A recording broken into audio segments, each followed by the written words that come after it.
All Okay. right, my hot models and runway ready dolls. It's time to serve face, beat the mug, and stretch your way into another electrifying episode of Unholy Encounters, hosted by yours truly, Samar Hexy Angelo.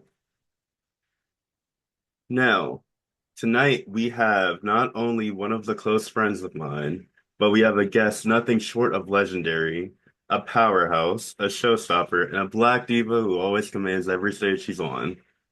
Remini Mogul. Hi. How Hi are guys, you? I'm good. How are you? I'm doing pretty good today. Good, good. So I can skip this one because you're not in drag today, but I know, right? but let's go ahead and talk about like you always bring high fashion with a touch of that mogul magic. Do hmm you have a signature element that you always incorporate into your style, or do you keep the girls guessing on what you're wearing that night? I always keep the girls guessing, I would have to say, because I like to try different things and dig deep inside of the box, not outside of the box. So I just love to keep everybody guessing what I'm going to have on for those nights that I may be out at the club performing.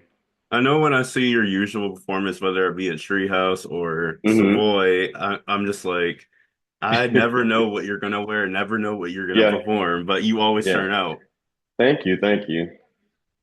So before we dive any deeper, it's time to turn up the heat and step into the fire because my favorite section of what I like to call Inferno hmm Revelations. Okay. So you were cast on Chasing Orlando last season, giving the world a front row seat to all the drama, success, and slayage you brought. What was it like stepping into reality TV, and was it everything you expected, or did it throw some unexpected twists in your way? That is a really great question. I actually get this question all the time, but it was life-changing for me, I would have to say, because that was my first time actually being on a reality television show. So to actually get the good and the bad from it, it was something that I had never experienced before. But I must say that I did gain like a lot of friends and like a lot of newer, Remy dolls, because I don't call my people fans, I call them the Remy dolls. So I did gain Hmm. like a lot of support, new supporters. And the show actually it helped me to like tell a backstory that a lot of people don't really get to see Yeah. from Remini from Tyreek, because like I actually was going through a lot during that time that I actually got accepted onto the show to film Hmm. Chasing Orlando. I was homeless during that time. I had some things going on with my father and our personal relationship, so it was like a lot that was going on during that time that I was filming that I didn't really get to. I feel like I showcased it, but I kind of wanted to hold back because I didn't really want the world to know like that vulnerable side of Yeah. me just yet. So it was very challenging at times when we were filming the season. And I know we're going to tap into it more later, but one question I've always asked you, I know it's not hmm on here, but one question I've always asked you, are we ever going to get to see Remini on a future season of Drag Race? On RuPaul's Drag Race? Yes. Well, you can't really say. Yeah. Who But is that knows? in the Maybe. cards for you? I mean, it's definitely something that I would love to do. It's something that I'm actually not opposed to doing. So who knows? Hmm. You may see me on a future season coming up soon. Who knows? I know you remind me of a lot, and I always look at you and I'm just like, why do I see a lot of Tsunami in you? I don't know why. Tsunami? Tsunami I s- Muse? yes. Oh wow. I, s- I've never gotten that. That's I something see a different. lot of Tsunami hmm or like mixed with a little bit of Saphira in there and probably Okay. Lux. I see that a lot from you. Hmm. That's funny. I've never gotten it. I've always gotten oh damn, I just lost her lost her name. She was the when she what was the season that just went off? She no longer does drag anymore. She's 16. bald. No, Um no, no, the All Stars, the All Stars. Damn it, what was her name? I cannot think of her name, but All she just recently Stars. stopped doing drag. You had Chanel, you have Gorgeous. She was chocolate and bald. Bald. She was black and what is her freaking name? It will not come to me right now. I'll think of it later. But I I've know it. I always know it's not. I see that. I see that too. Are you talking about Shea Coulee from years ago? Well, I've gotten some Shea Coulee too as well, but no, not Shea Coulee. She's recent. She was just recently on there, I think, with Candy Muse, but I cannot think of her name. She's black, but I can't think of Heidi. her name, and Heidi. she's bald. Not Heidi. Heidi's not bald. I cannot think of her name right now. Jesus Christ. But Kahana? she had no, no, no. Well, I'll figure it out. Just when I think of it, I'll spit it out. But just continue because we'll be here all day trying to Yeah. remember. Hey, it's no problem. They always give me either Heidi or Eve Yodeling. I'm like, I I. definitely get those two from like you are literally those two wrapped in one, like they had a baby. I definitely get that from you, especially Heidi. I can They definitely see always say that. I'm like, do we that. really look alike? The You weird, really the do. the weirdest Seriously. part is that's my drag auntie from North Carolina. Oh wow. Yes. I think I remember you telling me that too a while back, if I'm not mistaken. I remember that. Well, before we go off more topic, your next Hmm. question for you. So you've already touched on to this, but did you have any other parts where you felt misunderstood or misrepresented in Chasing Orlando? I had some, well, at times I did feel alone because of course I was the only drag queen that was on the show, and a few of my cast members, they had never been to like a drag show before. Hmm. So they when I actually brought them to Savoy when I was still working at Savoy for my first show that I hosted last year, they actually got to see the culture. They learned, people's pronouns and things like that because a few of them they had never been out to a club like that Yeah. to actually see like a brunch show. So it was like I could say it was a good feeling to like introduce them to another world that they had never been introduced to. Yeah. So I would say it was fun. It was definitely fun, but I do feel like at times I did feel alone, and I did feel like a few of the things that I wanted showcased on the show wasn't able to be showcased due to other scenes taking up Mhm. that space. So I was a little upset about some of the things, but we're going back for season two, so I'm excited about that, and I get to showcase more than I showcased last year. So you guys will see me in season two coming up this year. And I'll make sure to tag that Chasing Orlando if you guys want to watch season one to prepare for season two over there. I remember Yes. I remember watching it and I'm just like, wait, so you're telling me there has been always a black gay scene here and I've never known about it? Yeah. And then that's when I met I think you guys I know him as Xavier, but you guys know him as King Sparkles Capri. Oh yeah, Sparkles. Yes, yes, yes, yes, yes. I know Sparkles. So Yes. I was hanging out with him, and then I was also Mm-hmm. hanging out with. That's how I met Angelica, and Mm. Kirk introduced me to that scene at Platinum Fridays, and I was like, Oh, "What?" so My you mind, never knew about Platinum Fridays? no, not until Angelica told me to come down, and I think Sparkles took me one day, and I was like, "What?" And there has Wow. always been and I think I remember. That's how I met Asia too.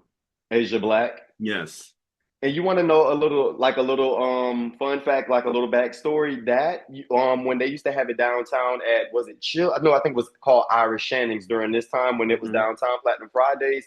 They used to have a competition show on I think on Tuesdays. That's actually where I first started doing drag. really, I used to drive from Tallahassee. I lived in Tallahassee. I would drive down for like the weekends. I would come like Friday night, stay Saturday, Sunday, Monday, and I would do the show on Tuesdays, and I would go back home like that Wednesday. But this is when I was like traveling up here when I first met Marcy, and Marcy yeah. became my drag mother. So that's like a little fun fact. That's why I first started performing at as Remini at Irish Shannon's. I meant to ask you because I threw this question at Asia Black that night at Platinum. Mm-hmm. I don't know if you're gonna have the same answer, but I'll tell you what she told me after you tell me yours. But question is, Mm-hmm. why is it that many of those black queer artists never come down to our scene? What black queer artist from Irish? So like Platinum, What from Platinum? What from to what scene? so like the downtown, like they're never at like Southern, Savoy, stuff like that, like Um, OTR. I would have to say, well, you have to think about it too as well.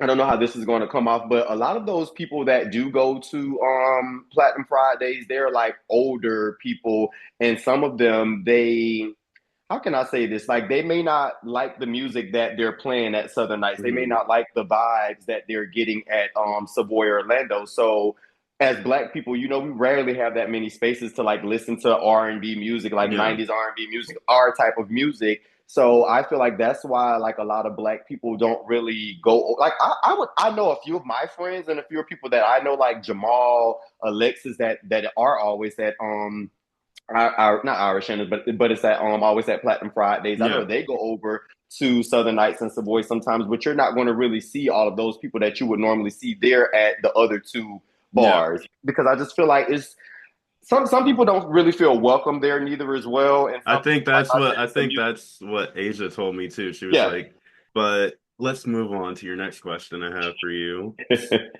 Talking about love now, mentioning it's Valentine's Day weekend.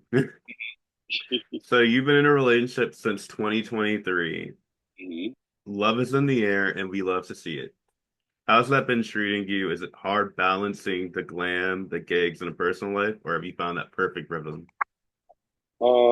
Is it hard balancing my relationship and being Remini? That's what you're Yeah. asking. Um, at times I could say that because at times I do feel like Gemini does take up like a lot of my personal time from my relationship because of course I'm working here, I'm working there, or I'm like filming for this or doing that. So I don't really get to spend as much time with my partner as I used to. So I would have to Hmm. say at times it's kind of challenging. And I mean, he comes with me everywhere that I go. Like you're never not going to see him. He's always I going to always be see him. yeah, yeah, So like he's always going to be at a show, but to me, I don't really consider that like a date or like an outing. It's like he's out to just come with me and to be supportive as a yeah. supportive boyfriend. But Remini does take up a lot of my personal time away from my partner. But I mean, it's my career, it's what I chose to do. So he knows as well, like what comes with that territory as being, you know, Remini, And I, sadly.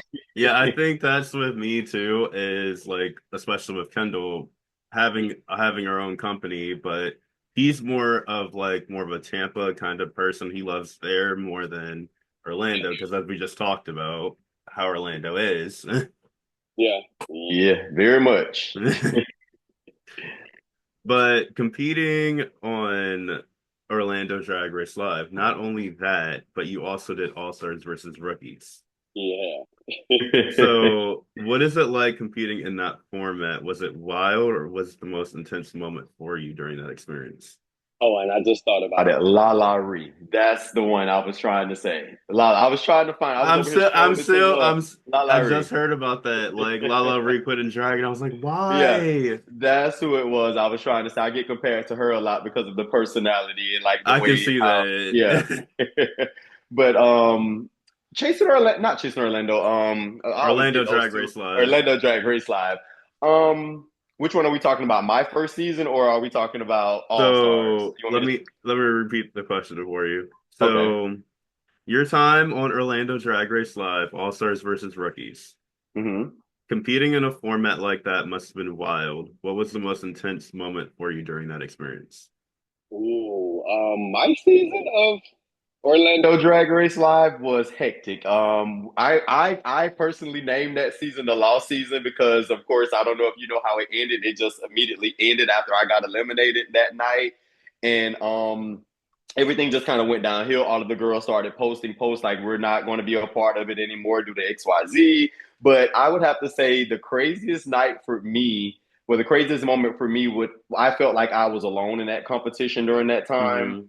and I didn't really have anyone to relate to. Like I talked to Tic Tac Holiday, like a few of my sisters, like we would like talk to each other, but I felt like everyone was already in cliques before like before the season even started. So I Yeah. kind of felt alone at times during that season versus going back for All Stars.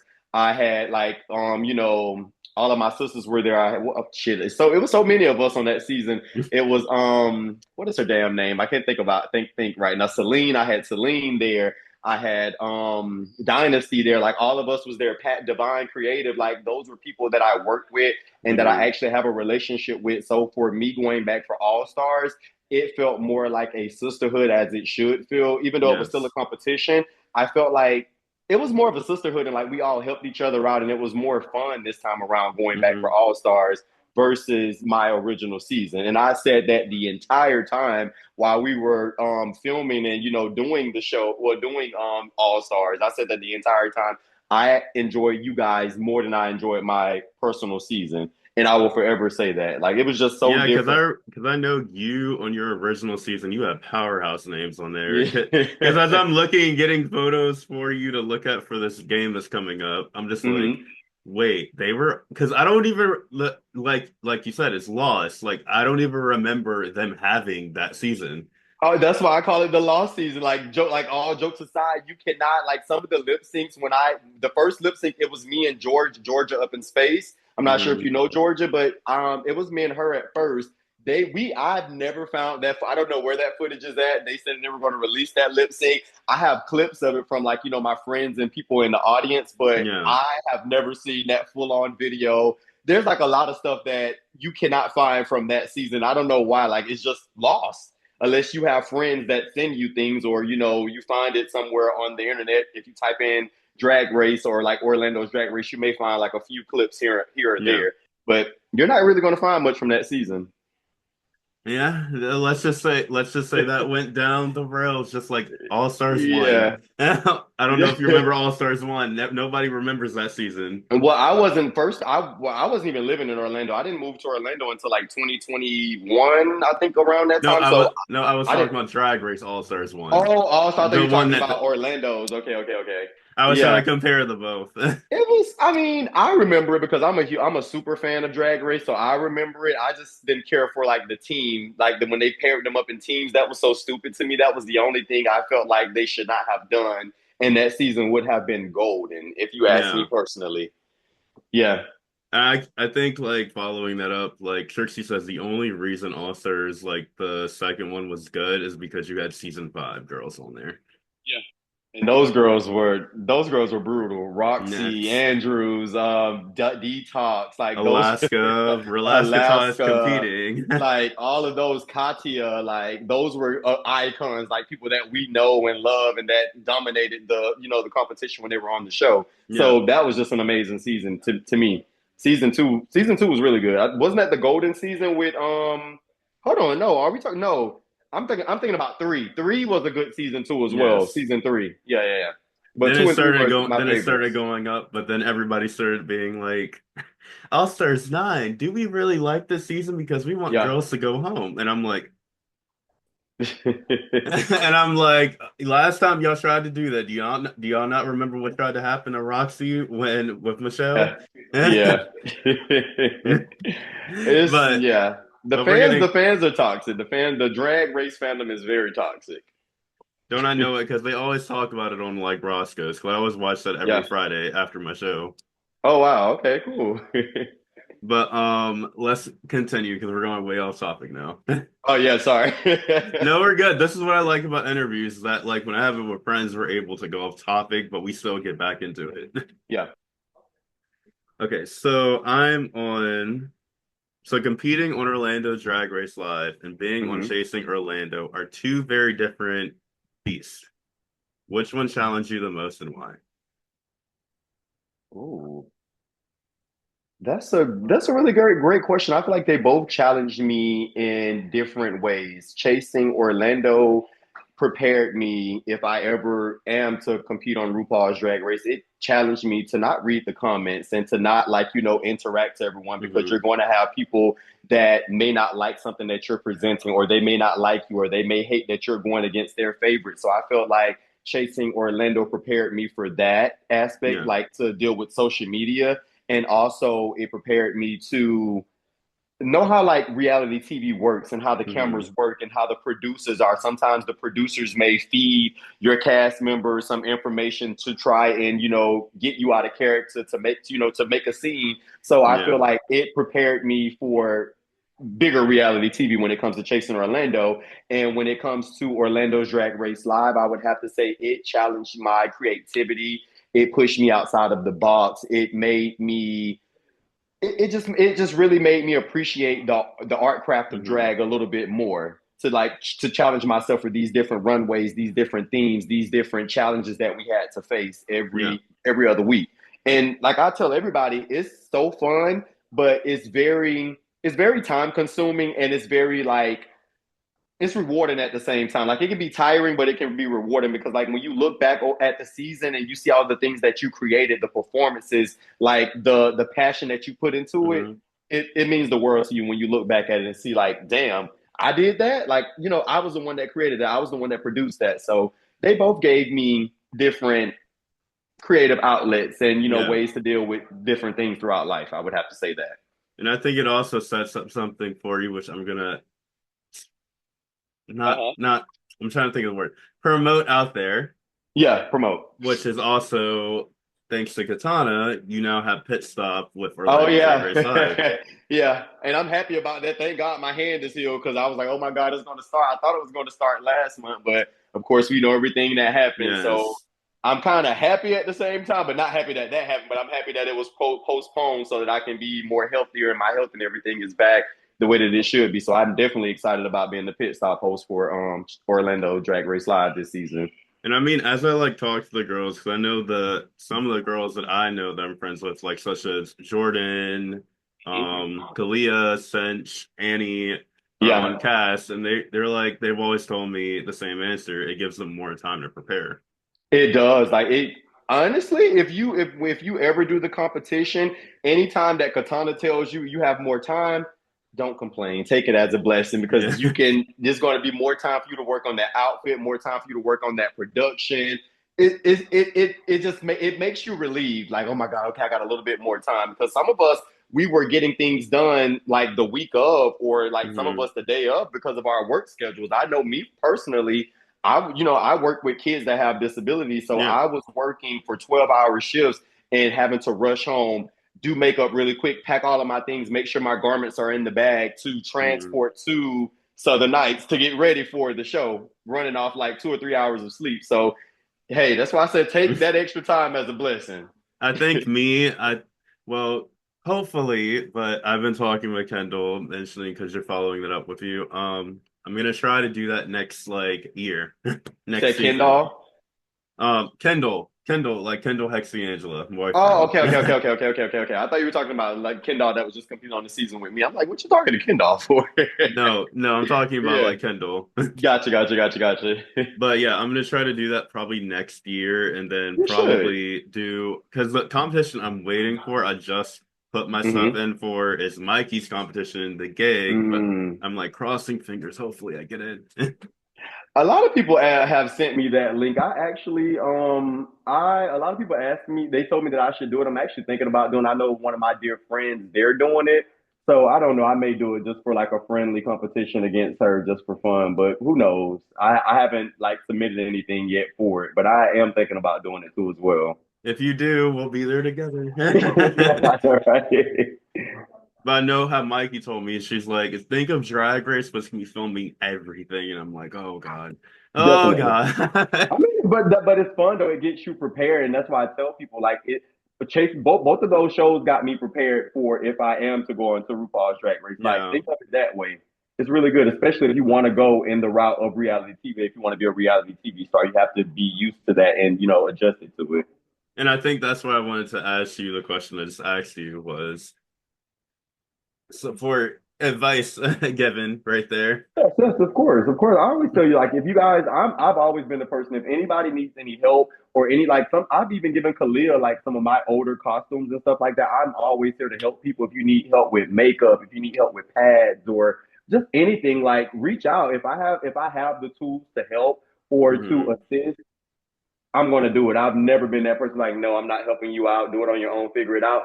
Am I going to be the person that's going to like be there to baby you all the time? No, because I didn't get baby. My drag mother pushed me and like challenged me to learn how to do things. Hmm. So of course I'm going to give tough love, but I'm definitely going to be there to support you so you can grow. And I tell that to everybody, Kalia, you, or anyone that asks for advice, because it's not easy. It's definitely not easy trying to do it on your by yourself.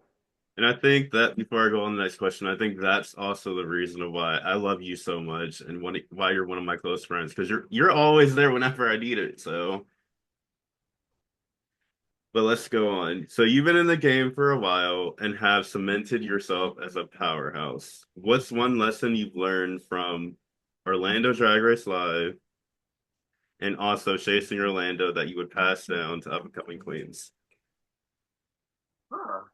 You have some really great questions here. You have some really great questions, and I know I can be very long winded at times, but some good advice that I could pass on for chasing for Orlando's Drag Race Live. I would have to say go in and have fun. Don't Hmm. take yourself too serious. Don't take it too serious. Like, of course, I know you're supposed to be serious and take your craft take it seriously, but just like try to have fun because you can get kind of like lost trying to be polished and trying to be like perfect because that's what happened to me Hmm. on All Stars. Like I kind of got in my head a little bit about certain things or whatever, and I kind of like psyched myself out. And don't think that okay, if you go in and you see somebody's garment that may look Yeah. better than yours for that week, don't beat yourself up because they may go out there on the runway and it may rip, something may happen, it may fall apart, and you may be the person that may end up in the top. You just never know how the cards will play, so will fall. So I always tell people doing Chasing Orlando or doing any type of reality TV show or Hmm. competition, always have fun. Yeah. Just be yourself. Never go in there and try to be something that you're not. That's my advice to all newer queens. Don't go in and try to be, I'm going to be this girl. I'm going to win. I'm going to do this. Just go in and have a good time. And I feel like the fans are going to fall in love with you. The people that know you already, they're going to fall deeper in love with you. So just have fun with whatever you're doing, signing up for. And That's my advice. for you spooky fans out there, I guess that can be true because I remember telling you guys one story on one of the shows that I had by myself. I used to be a glam girl in North Carolina, and then actually not until last year, Remini, you saw this transformation. I started actually being who I was. Mm-hmm.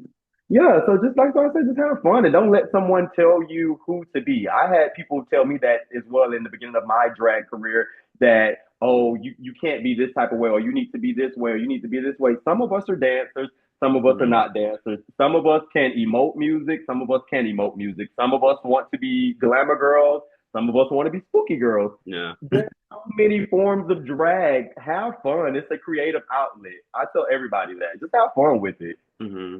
Yeah, that's my advice. Don't take it serious. Have fun. Let's see. I keep losing my place. That's what it is. That's where really what it is. Okay, so you've been in the game for a while. Hmm. And let's be real, everybody who has ever seen you perform has been feeling your energy since forever. You've been commanding the stage and eating up every runway with Orlando Drag Race, right? Yeah. Leaving the girls shook. As since you're known for being a powerhouse, I thought, why not put that sharp of eyes of yours to the test?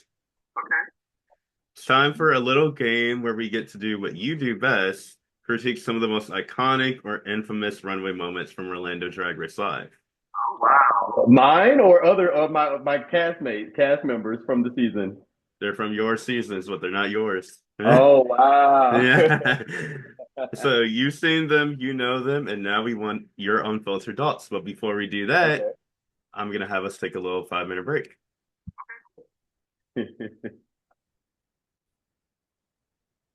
Okay, so let me tell you how this game works. Okay.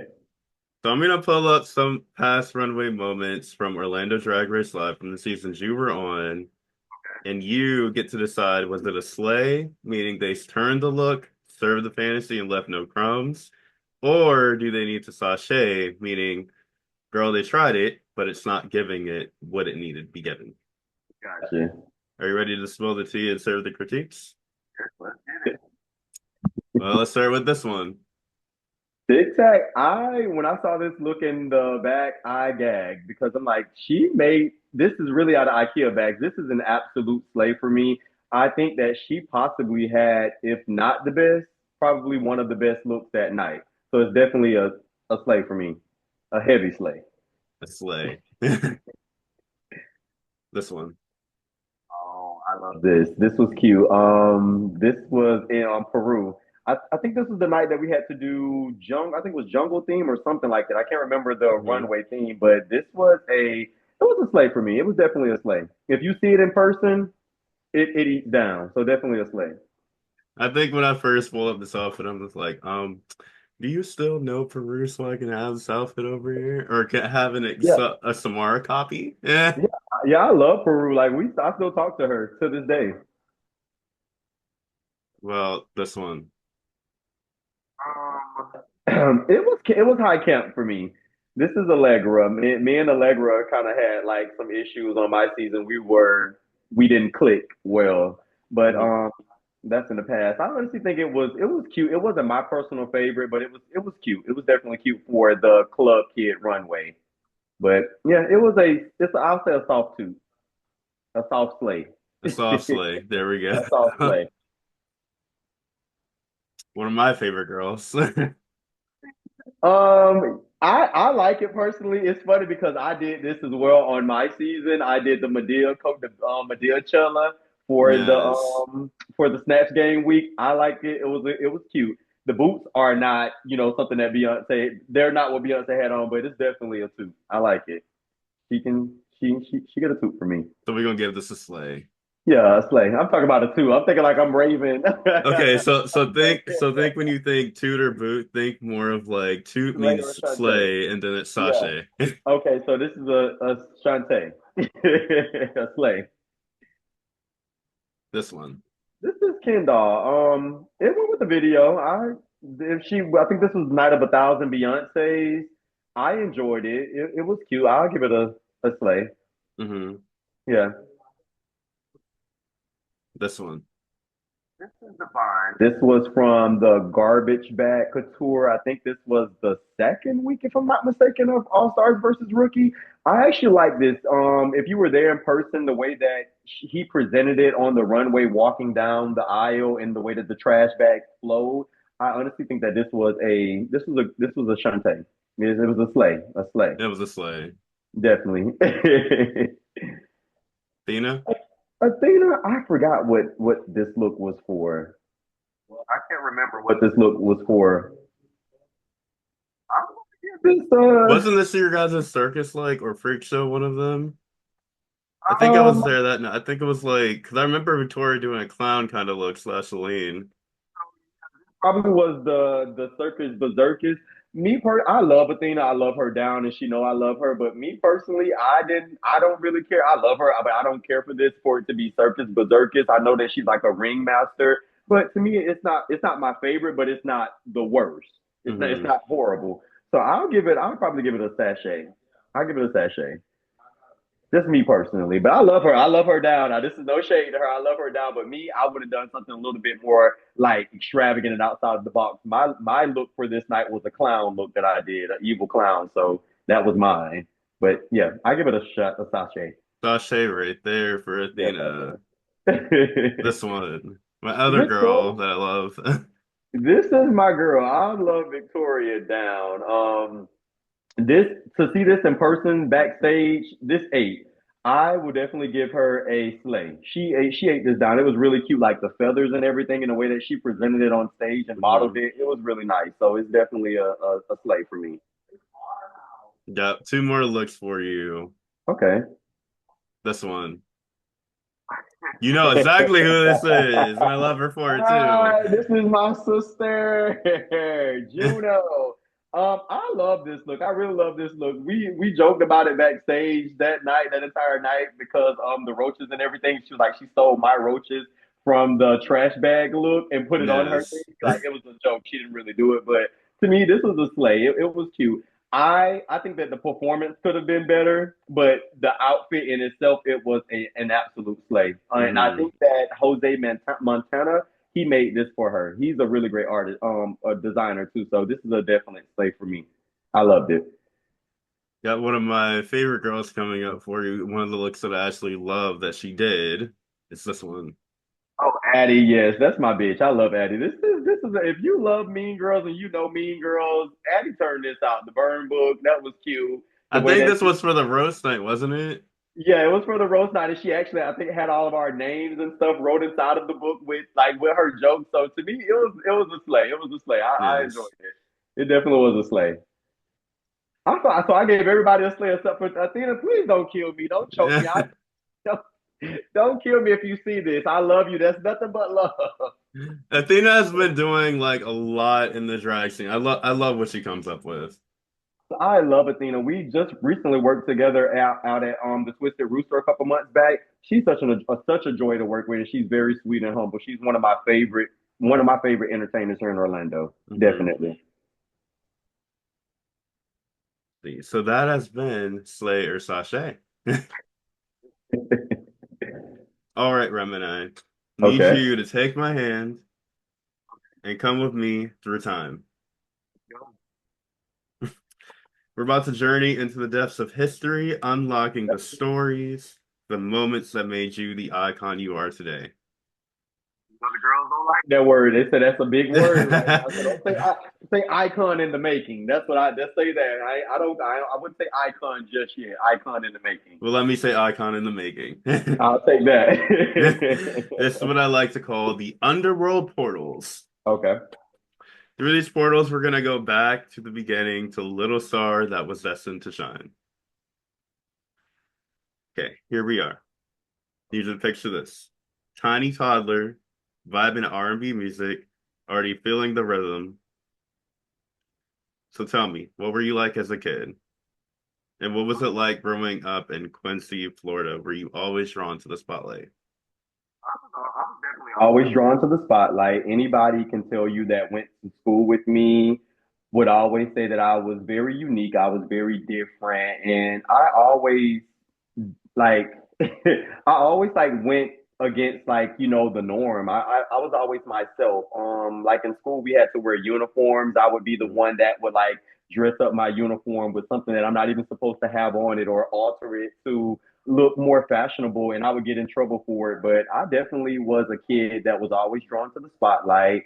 Um I always said to myself growing up that I was going to be a star and that I'm going to be someone. I used to always say that, and I had my family members say that to me as well, Mhm. that I'm definitely going to grow up and make something of myself and be something really big.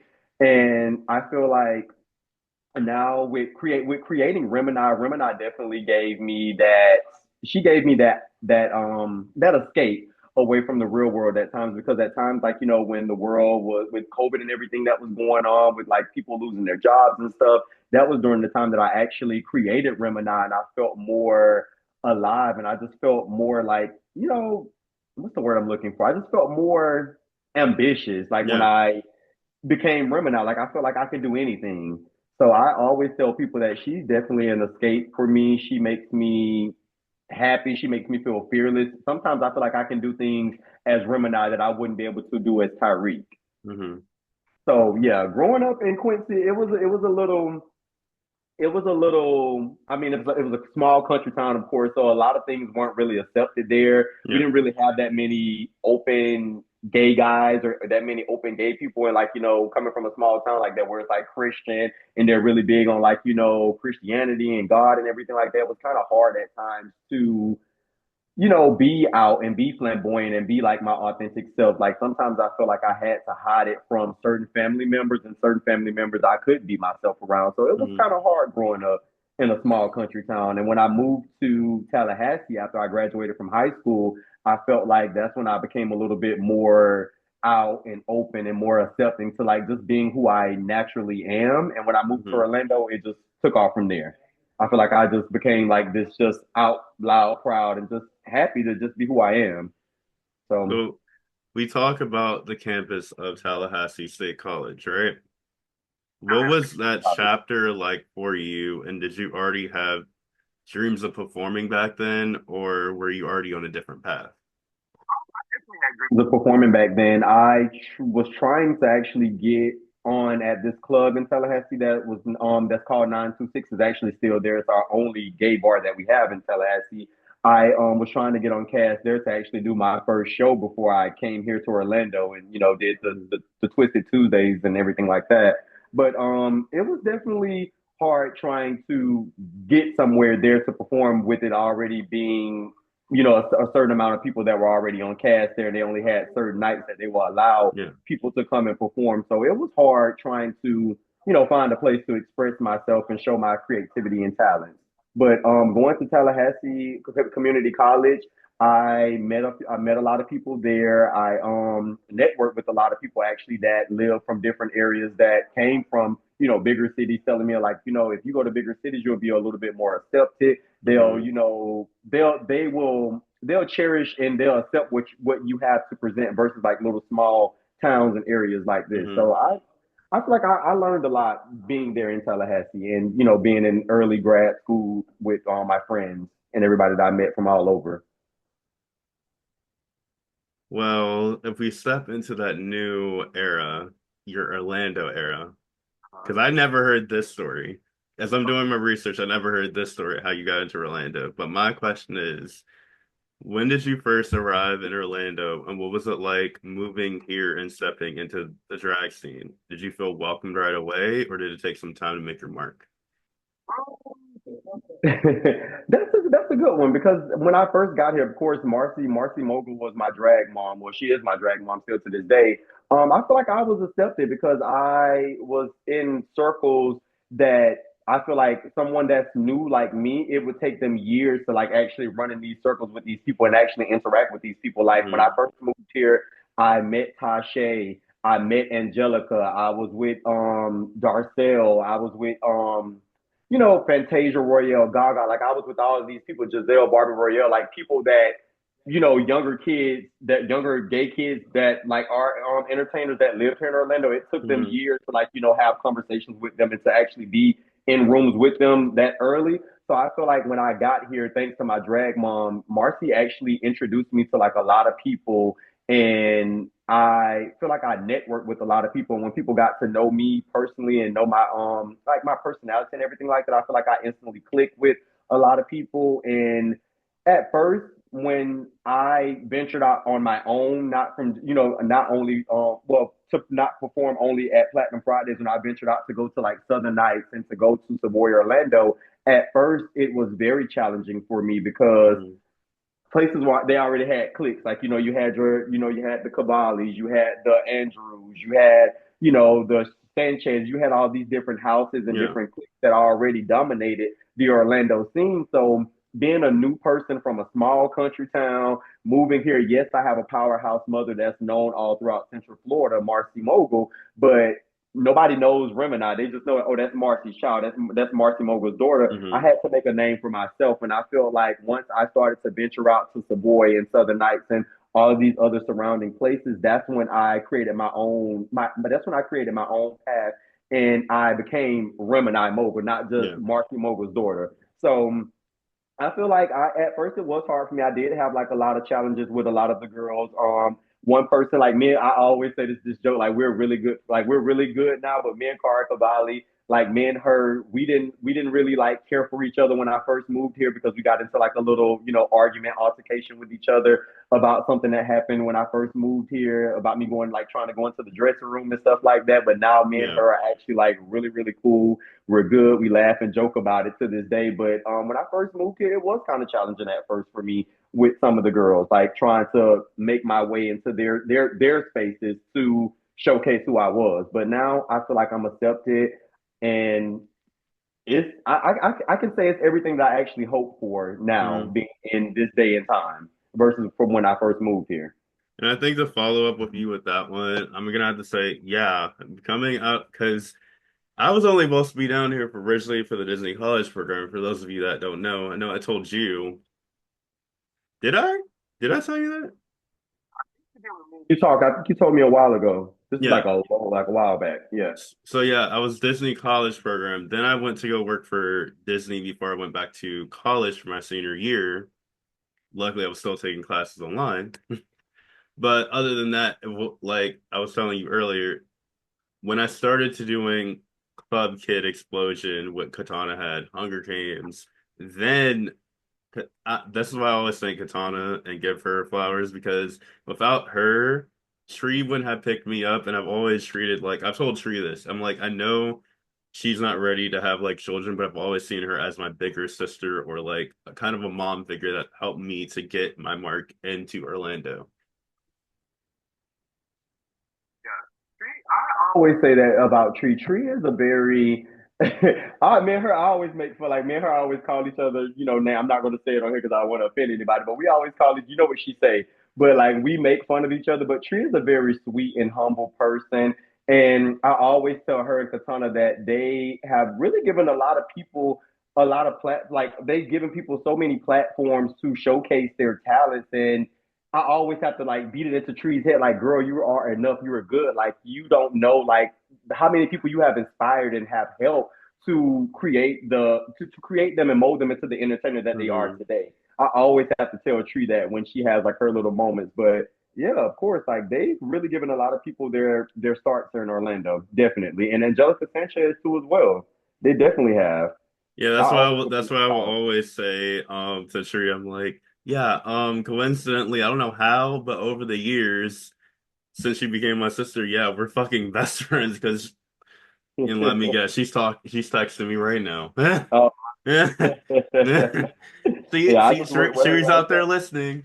I'm screaming. Yeah, we were just working together last night. We were at a club downtown working. Yeah, she's so much fun. I love her to death. She's stupid as hell, but I love her to death. Yeah, we always like, well, I can say this because I know I'm a stoner, like in my personal life. So without her, I wouldn't have a Yep. stoner buddy either. Yeah, that bitch gonna do that. So the Orlando drag scene, actually, because that's why I'm glad I followed up with you with that one, is full of talent, but it can also be competitive. What was the biggest challenge you faced when breaking into the scene, and how did you overcome that? That I faced. Hmm. Um, I, I don't honestly, to be honest with you, I feel like the biggest challenge was it was for me myself because I felt like watching a lot of these entertainers, like of course, like I said, moving here, Cara Cavalli, Miss Tree Hugger, Carbon, Black Magic, like these people that were already performing and stuff like that already here. I felt like at times I would compare myself to them because of course everybody knows like I can do a little something, but I've never been like I'm not a dancing girl. Like I don't do Yeah. the backdrops, the high kicks and splits and stuff like that. I feel like I'm more like energetic and I give you like I know my words. I give you the sexy, the sassiness, like the boss bitch energy.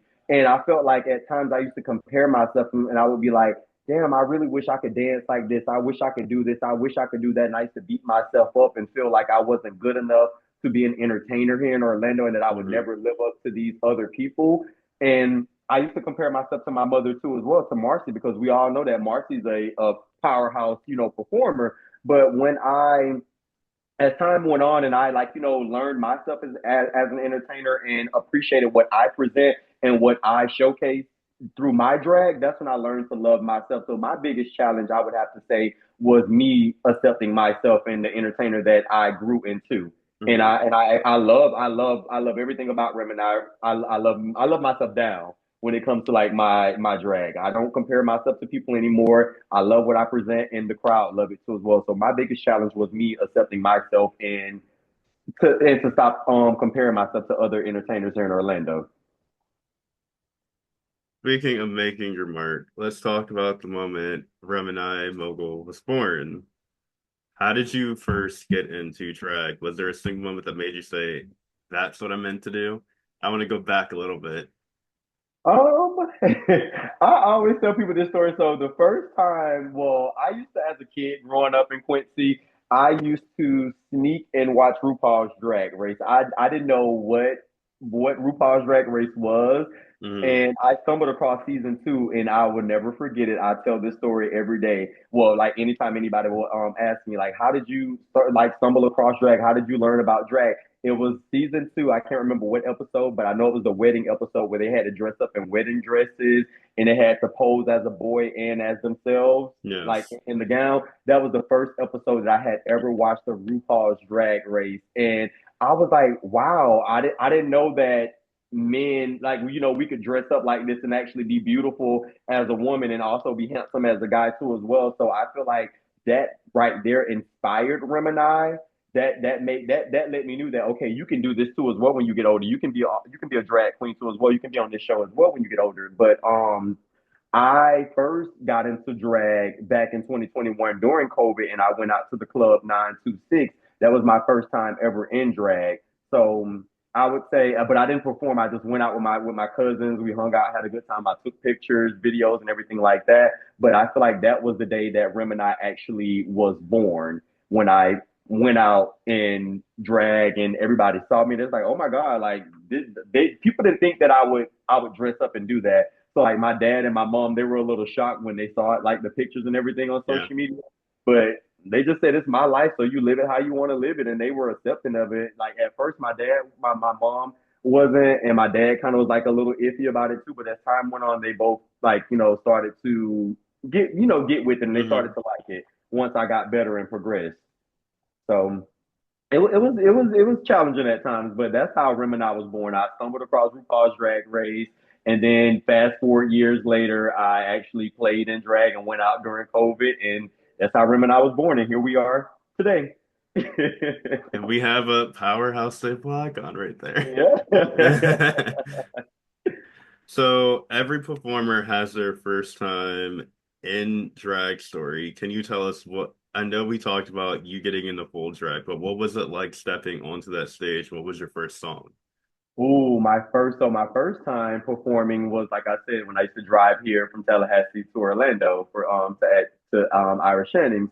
My first time getting on stage, I was very nervous. I would say like my stomach was like in knots. Like the first song was, I kind of made a mix. My drag mom made a mix for me. It was this song called "Your Teeth in My Neck" by, I can't think of her name, Kylie Udis or something like that. And then I Hmm. transitioned it into Nicki Minaj Super Bass. So those were the two songs that I did for my first ever performance. I had on all black like leather. I had on like leather gloves, leather boots, a leather skirt, a leather black corset. Um, it was I was a little nervous. I didn't I Of course it was my first time ever performing. I didn't know what type of performer that I was, so I just was like having fun and just like bubbly and all over the Yeah. place. Like I feel like I didn't really have any control. I was just happy to be on stage and to actually be living out a dream that was always, I thought that would never happen. So to actually get on the stage for the first time, like I said, I was nervous, but once I got up there, I had fun. I let loose. And as time went on, like into now, I feel like I know what type of performer that I am, and I can control myself now. Versus back then, I just was on the stage, just all over the place, Hmm. wild, and just not really emoting and listening to the lyrics, and presenting like myself as I should.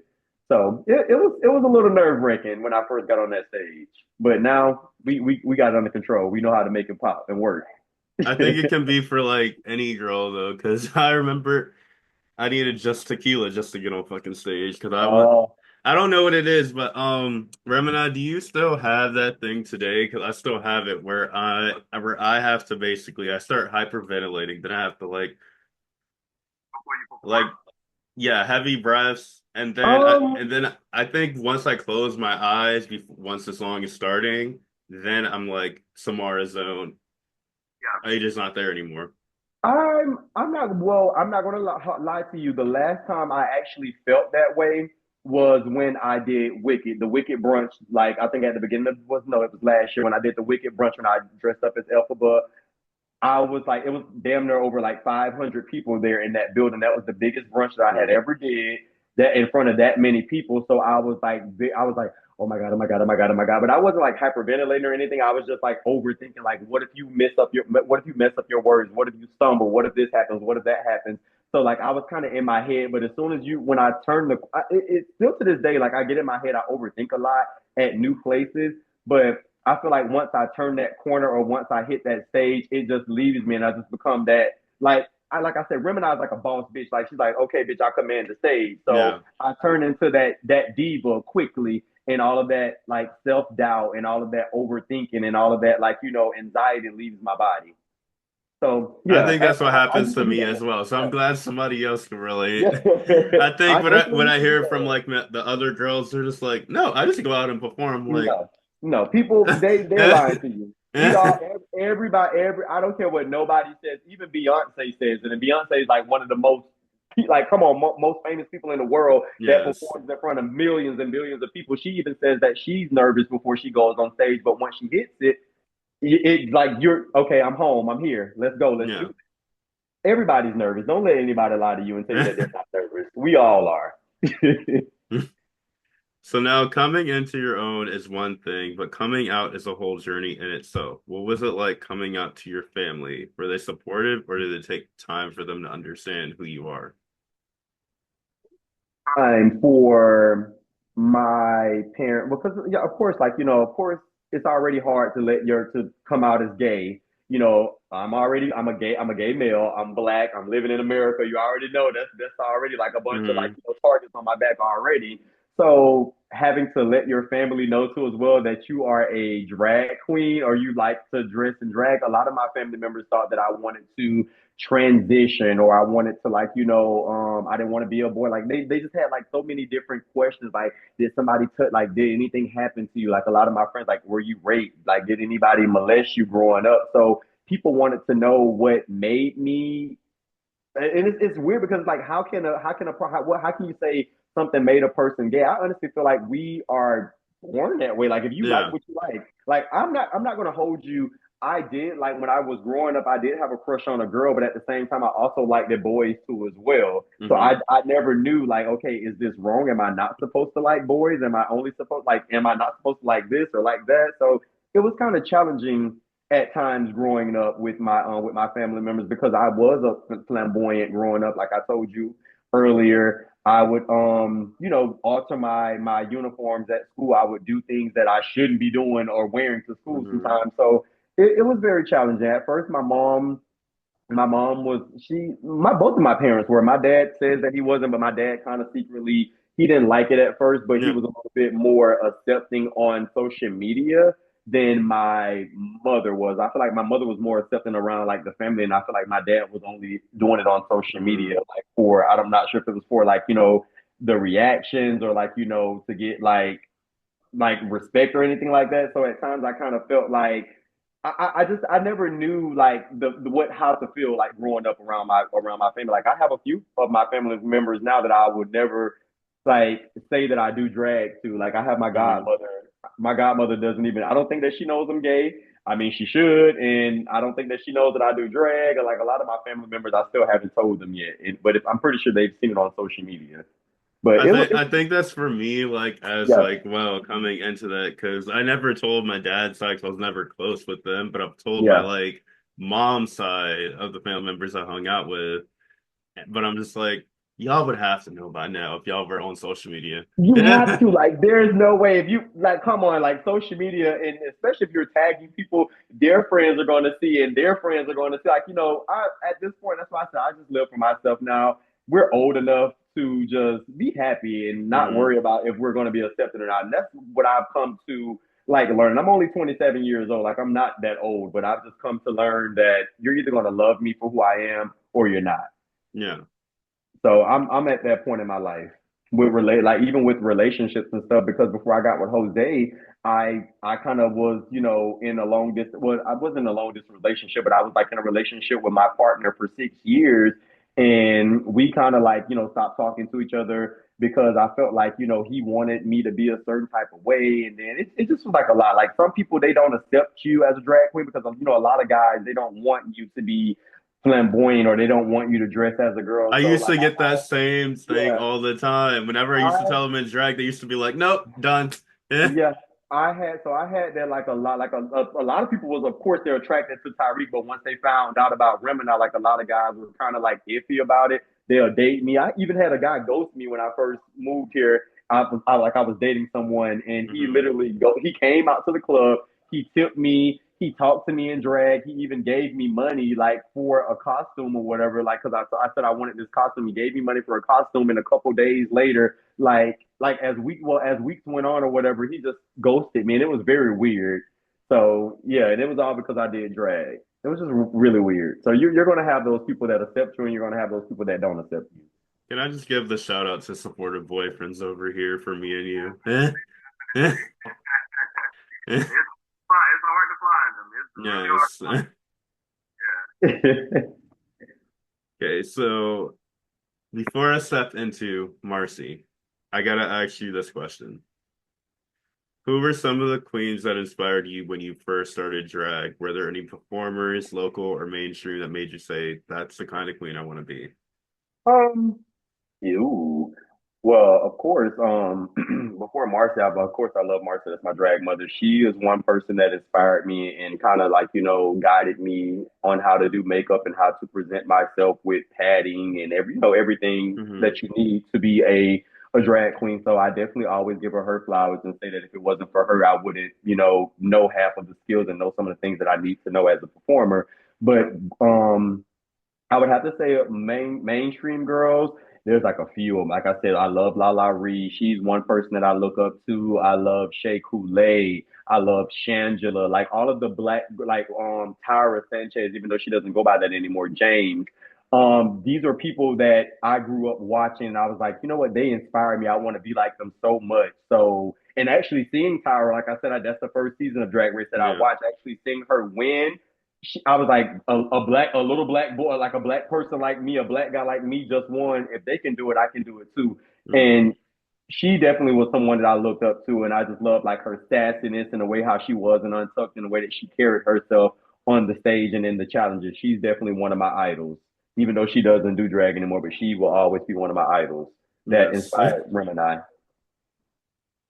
So here's where things get even more legendary. You're carving out your path, slaying the scene, and then boom, become part of the Mogul family, right?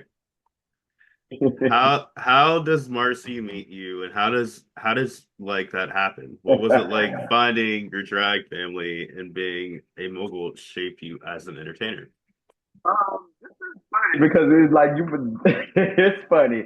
At first, actually, Marcy was attracted to me at first. When she actually when we saw each other on social media, she was actually attracted to me. But once we started to talk like through social media, like I was texting her, messaging her, and she gave me her phone number. I gave her my phone number. Like once we started talking, she said that she realized that I was more of a daughter figure than someone that she was attracted to. Like she was attracted to me, but it ended up becoming like a mother daughter relationship. So that's Nope. how we actually, yeah, that's how we actually met each other because she was crushing on me and we started to talk and it just went from there. And then I ended up becoming her child, funnily. I was about to tell you the weirdest thing, I haven't told anybody, but I will say it on this interview as an expose. Cause that same shit happened for me and Kendall, where it's more of, hey, Kendall wanted a drag mother, right? So I was teaching him how to do drag. First he was a Uh-huh. queen, and then he became a king. Yeah. Only because as I started getting feelings, me and him, he becomes my drag husband today. Yeah. Mm-hmm. But I'm like, I still look at him as like a mom, and I'm like, you shouldn't do this, but you should do that.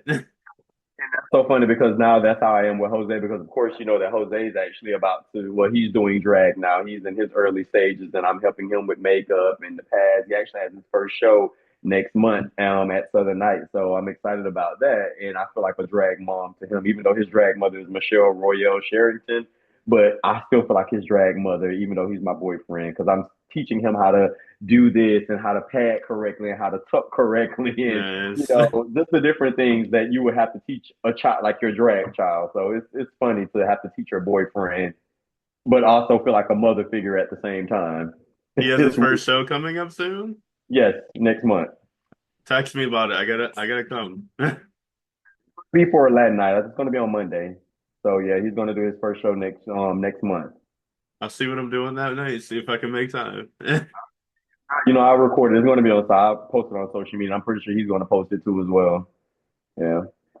Well, I think I went back to two. No, no, no, no. See, this is what I'm talking about. Post, because I You're keep fine. it You're keeps going fine. down and up. You're totally fine. Hey, we're just having fun and talking. I'm pretty sure it's gonna be cut and chopped anyway. So Okay, so here's where I am. Looking back on your entire journey from Quincy to Tallahassee to Orlando, what is one piece of advice you would give to your younger self if you could step through the underworld portals and whisper in their ear? I honestly feel like everything happens for a reason in life. So I'm happy with everything that I went through and that I had to deal with because it made me the person that I am today. So the advice that I would give myself is that's a good one. I really don't know the advice that I would honestly give myself. I would probably just tell myself to be more kinder to myself, be more accepting. Like don't try to be something that you're not. Mm, Don't try to force. Don't try to force yourself into cliques to be accepted by to buy people. So that's what I probably would tell myself. Just be yourself and don't try to force yourself into cliques to be accepted. Because I did that a lot, and when I didn't get accepted by people, or I felt like I wasn't enough or I wasn't good enough, I said it on the show on Chasing Orlando. I actually tried to commit suicide when I was younger twice, and I'm I tried, sorry. I tried to do it first because I felt like I was gay. I'm like, is this the right thing to be? And like I said, growing up in a Christian family, my grandmother would say like, it's not right. You're going to go to hell. You're going to get AIDS. You're going to die, HIV. All that crazy stuff Mm, right there. So I would like cry myself to sleep and feel like, am I not good enough? Like, why am I gay? Like, why do I like boys? Why do I not like girls? So I tried to commit suicide for that one time, and then I felt like I just wasn't enough. Um, as I got older in high school, I felt like I wasn't enough. I would like, audition for different things just to get like my parents' approval and my family's approval. And at times I would feel like, hey, I'm doing this for you guys to love me and to notice me. And at times I would feel like is it not enough? And mm. that was my second attempt. So I would just tell myself to just be more kinder to yourself, be patient, everything works out, and just just love yourself. Just love who you are, and you are perfect and you are enough. That's what I would tell my younger self. Well, Remina, as a close friend of yours, I believe you are an inspiration that I always look up to you, and I will say I love you. Thank you. I love Mm. you too. But I'm gonna have another commercial break right here, and we're gonna come back in 5 minutes, you guys. Alrighty. All right, Remini, we traveled through the underworld portals, unlocking the key moments that made you an undeniable force that you are today. But now let's talk about one of the most intense, high stakes experience any queen can go through competing on Orlando Drag Race Live. You didn't just compete in a regular season, you made a comeback for Orlando Drag Race Live All Stars versus Rookies, proving that you were ready to snatch the crown. But as we all know, drag competitions are brutal. Sometimes the first queens don't always take home the trophy. So if we go back to your first run in Orlando Drag Race Live, what was your mindset going into the competition? Did you feel confident, or were you just figuring things out as you went along? I honestly was figuring things out as I went along. I thought that I knew how to go into the competition. I thought like, okay, you watch RuPaul's Drag Race. It's going to be just like RuPaul's Drag Race. Just go in, try not to be in the bottom, try to either win or be safe so you can make it to Hmm. the next week. So my mindset was just always never be in the bottom, never be in the bottom, and just try to try to do your best so that you can progress to the next week. But Hmm. it was very nerve wracking though, I must say, because like a lot of those people there, I knew them. I had worked and performed with a few of the girls that were on the cast. So to actually see some of the things that they presented on the runway and that they had before it even hit the runway backstage, I was like a little, like I said earlier, I was nervous and I kind of like got in my head like, oh my god, my outfit's not enough. I needed more. I should have did this or I should have did that. So yeah, I kind of like got in my head a little bit at first, but it was very nerve wracking, but fun and challenging at the same time going into the first season because Yeah. I thought I knew what to expect, but I did know what to expect if that Hmm. makes sense. And if you look back at your regular season, what was the moment where you felt like you had the competition in the bag, and what was the moment where you thought I might be in trouble? Moment, honestly, one of my favorite moments and one of my favorite performances that I've done to date as Remini, I would have to say was the Cenobite challenge. That was the night of the club kid when the look that Divine Creative made with me with the eyes and everything and the Yes. hand with the red and black. That was the night that I felt like I got this in the bag. I got this. And honestly, from going from week one, and everybody said that Katana told me that in the Kai Jordanis Taylor, they said out of all seasons of Orlando's Drag Race Live, I was the first person out of all of those seasons to be in the bottom and then to go to the top two in like all in the same week or whatever. So it was like really cool for me to be the first person to do that. But I was in the bottom the first week, the bottom two, and then I came back for week two and I made it to top two. I killed the Cenobite challenge. I killed the Club Kid runway. So to me, that was my aha moment. Like I got this in the bag. This is going to be the I'm going to win this competition, or I'm going to make it to the top. But Hmm. even though I didn't win, I feel like I'm one of the most memorable ones from that season because I said to myself, and even the crowd said it. I definitely was the fan favorite. The night I got eliminated, I got nothing but a standing ovation from the Hmm. entire building. So I definitely won the crowd. I may not have won the crowd, but I won. I may not have won the crown, but I won the crowd. That What was was your my most first. like troublesome moment in that competition? My most troublesome moment.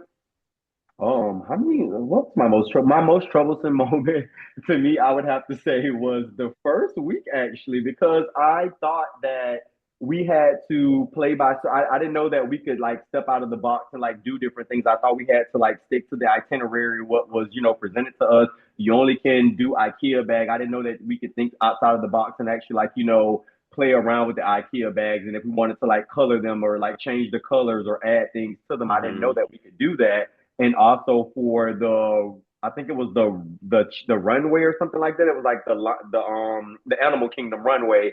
I felt my lowest that day because I'm like the song that I performed, it was "Find Your Way Back" by Beyonce from the Lion King album, The Gift. I just felt so uncomfortable during that entire performance. I felt like, what am I doing? Like, I wish I could have known that we could have done whatever song that we wanted to do. I was under the impression that you're doing an animal runway. You have to find a song that's animal like, or like, from the Animal Kingdom, which is why I Yeah. picked that song. So if I would have known what I would have known like later on going into it, I would have like been a little bit prepared more. But that was my lowest moment in the moment. I felt like, what am I doing? I'm not good enough. Like I hate my outfit. Everybody else's outfit looks good. I Hmm. just was in my head that day. That was one of the lowest days for me. I know getting in your head can be a struggle. So, Definitely. so you didn't place in the final three, but you still made an impact, as we said, fan favorite.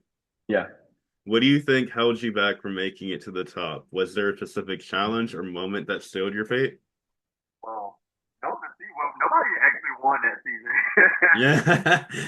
So, know who the winner would have been, but honestly, me personally, I think it would have honestly been out of Allegra or Tic Tac that probably would have won that season. Oh, wait.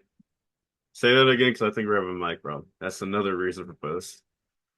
And I said that I think that Okay, I can hear Allegra you better now. are getting better. Yeah, I said so. I think that Allegra or probably Tic Tac would have won the season, and I honestly think that well, of course, I was fan favorite. Like that's Miss Congeniality. I forgot. I think it would have went to. I can't remember her name, but she went home. She did like the little poodle nose or whatever. Mhm. I forgot her name, but I think that she would have been like Miss Congeniality because she was very sweet to everybody backstage. But yeah.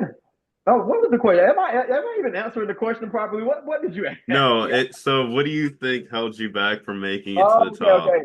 Yeah, well, like I said, well, the season was canceled. I honestly think that I would have made it I probably would have made it towards the end because every time that I was in the bottom, I ended up, getting out like I lip sync and I sent the person home. So I honestly feel like The lip sync assassin, I hear. yeah. I mean, I was a lip sync assassin. I sent home the most people that season. I think I sent home like two or three people, and then Shanae Turn Cavalli was the one that eliminated me because we had to dig in the bag and you sell whatever we dug out of the bag or whatever, like in 60 seconds, which was so crazy. But Hmm. I honestly think that I would have made it all the way to the end because I definitely was turning it in those lip syncs and having fun with it.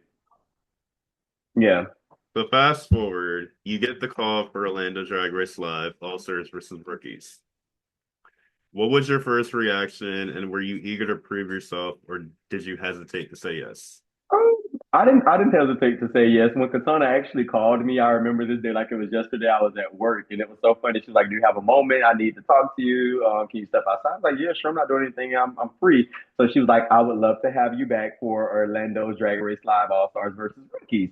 I was like, sure. I was like, because my season ended so quickly, and we didn't even get to do a reunion. We didn't get to, finish the season or talk, Hmm. or even talk about it or whatever. So I was like eager to go back to showcase more because I feel like I wanted to showcase a little bit more. And plus, time, like I think it was a year later, I had grown from that Remini that I showcased during season 8 to the Remini that I was then. Like I was Yeah. working everywhere. Like I improved on my makeup, my padding improved. Like everything had improved. So I was eager to go back and showcase the new version of Remini, which I feel like I did an amazing job of doing because I stepped outside the box. I did things that I never would have thought that I was capable of doing. So I feel Hmm. like when I got that call, I was just eager to just go back and just have fun this time around, actually build a friendship and a sisterhood and just have fun with it. And I feel like I did that.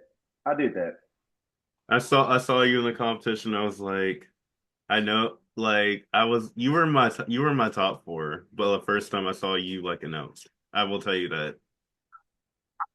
Was there at times I would say like when it came to certain things in the competition, we all felt that way backstage. Like we all kind of got in our heads backstage. Like everybody, I kid you not, Juno, even Juno, like the person that won, we all were backstage like, oh my God, this is not going right. This is not going right. And we were like uplifting each other. And that's what I could say.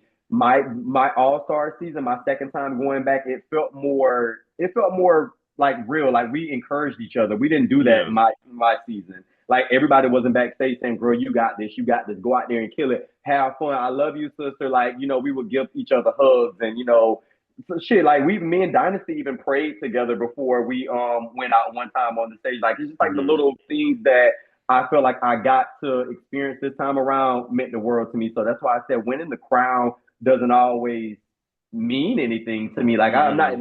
That's no shade to Juno. Like sometimes those friendships and those relationships that you build with people to me, that means more Yeah. than the crown and the money to me. That's just me personally. But I still love my girl. She ate the competition up. I give Juno her props. She the reigning queen right now. She definitely deserved it. She ate it up. But I definitely love the relationships that I built with everybody during that Yes. season. Definitely.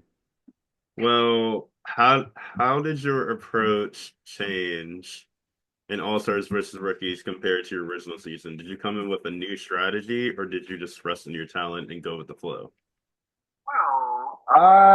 Of course, everybody was kind of nervous. Like, I just basically went through it a year ago. So everybody was like a little nervous because things had changed from back then when Katana first did it. So, like, a lot of older girls came back, like Dynasty, Juno, and all those people like that had did it years prior. And I just had Hmm. came back fresh off of off my season. So, I feel like I went in already knowing how the game is going to work. I knew, like, okay, we're going to have these different runways, we're going to have these different challenges. You got to bring it, you got to be on your A game, but most important, like Kasana always says, have fun with it. And I say the same thing too as well. I feel like I went in this time around not really expecting to, like, I didn't go in expecting to be the best. Like I Yeah. know what I'm capable of and I know what I can present, but I didn't go in like, oh, I'm finna go in and beat all these girls. I'm gonna win the crown. Hmm. I'm that bitch. Like I didn't go in with that mindset. I went in more cheerful, more fun, wanting to actually build connections and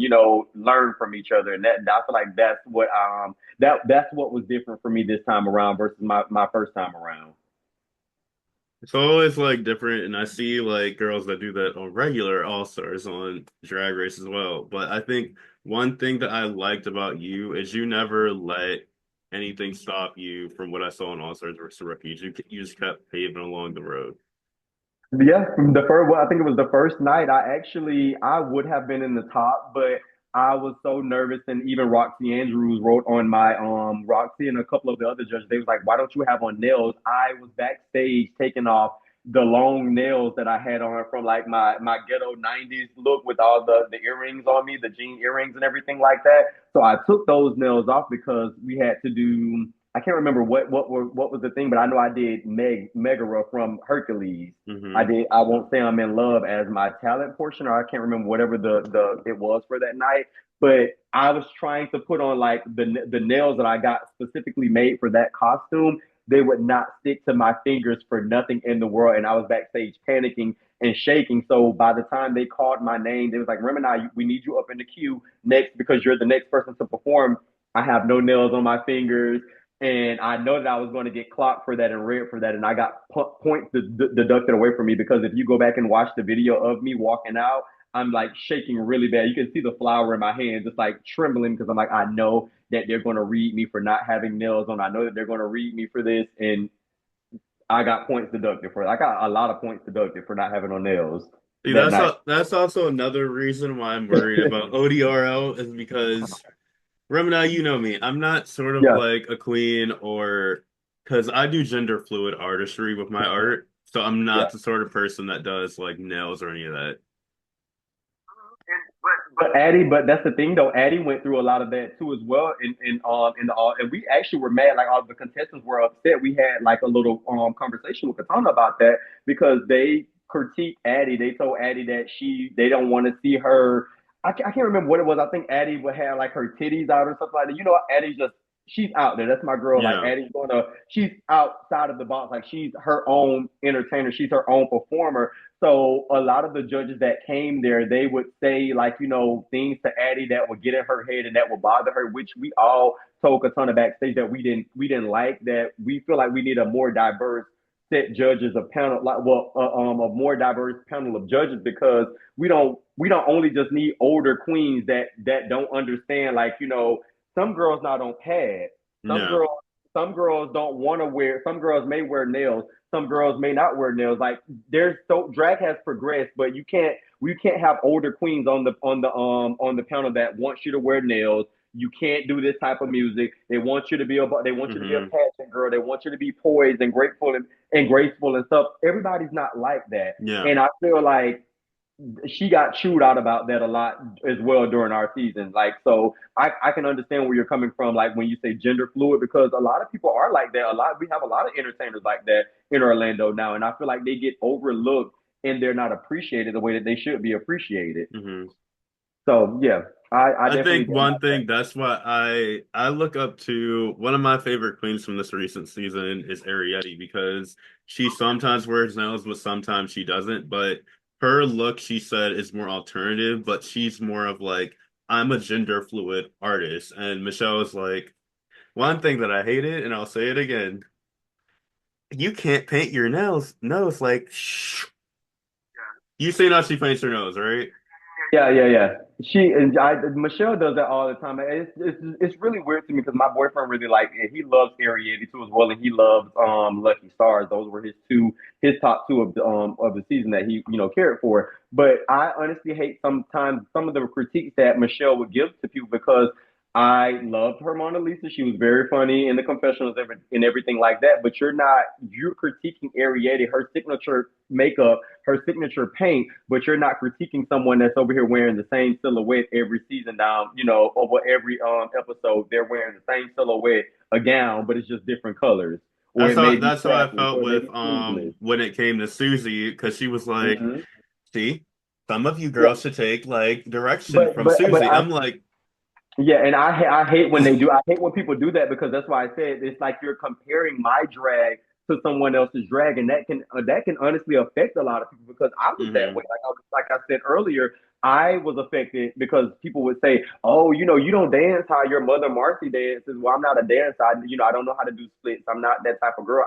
I perform how I want to perform, and that can mess with people mentally because it'll make you feel like, well, what am I doing that they're doing so good, or what do I not have that they have that you're praising them for when I'm doing just a good enough job and I'm enough. It'll make you feel like you're not enough at times. And I If that think to follow up with that last comment, there is something I experienced in North Carolina a lot, which was because my family were the Carters and the Amons, so they were known as how do you like explain it? They were known as pageant family.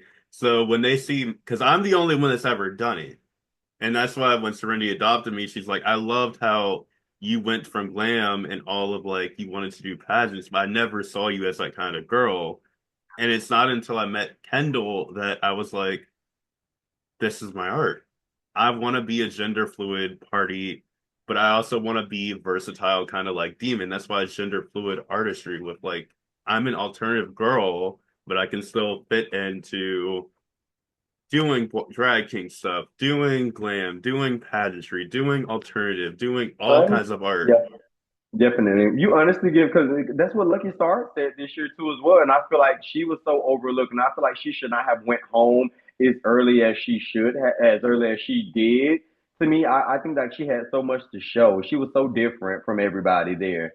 And I feel like a lot of people, a lot of older drag queens, and like people, they look down on that type of drag. They don't appreciate that type of drag. But to me, that drag is more creative. Well, I'm not going to say more, but well, I ain't gonna say it because, like I said, all drag is acceptable and everything like that. But to me, Hmm. that's like so talented and creative. Like I couldn't make something like that, like a lemon head out of cardboard. Like I'm creative, but to think like that or whatever, I feel like that's like that's something that should be showcased and praised.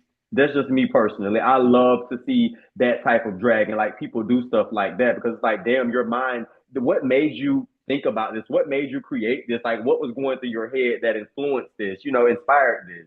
And see how So you started from season 2 of Drag Race. I started from like season 10 and 11. So like when I looked yeah, at Aquaria and Evie, and they still do it today, they're my inspirations because they fit into that spectrum. That's Samara's art, like Evie, but mixed with like literally Aquaria. You put both of the, that's how you get Samara. That's how I've always seen it.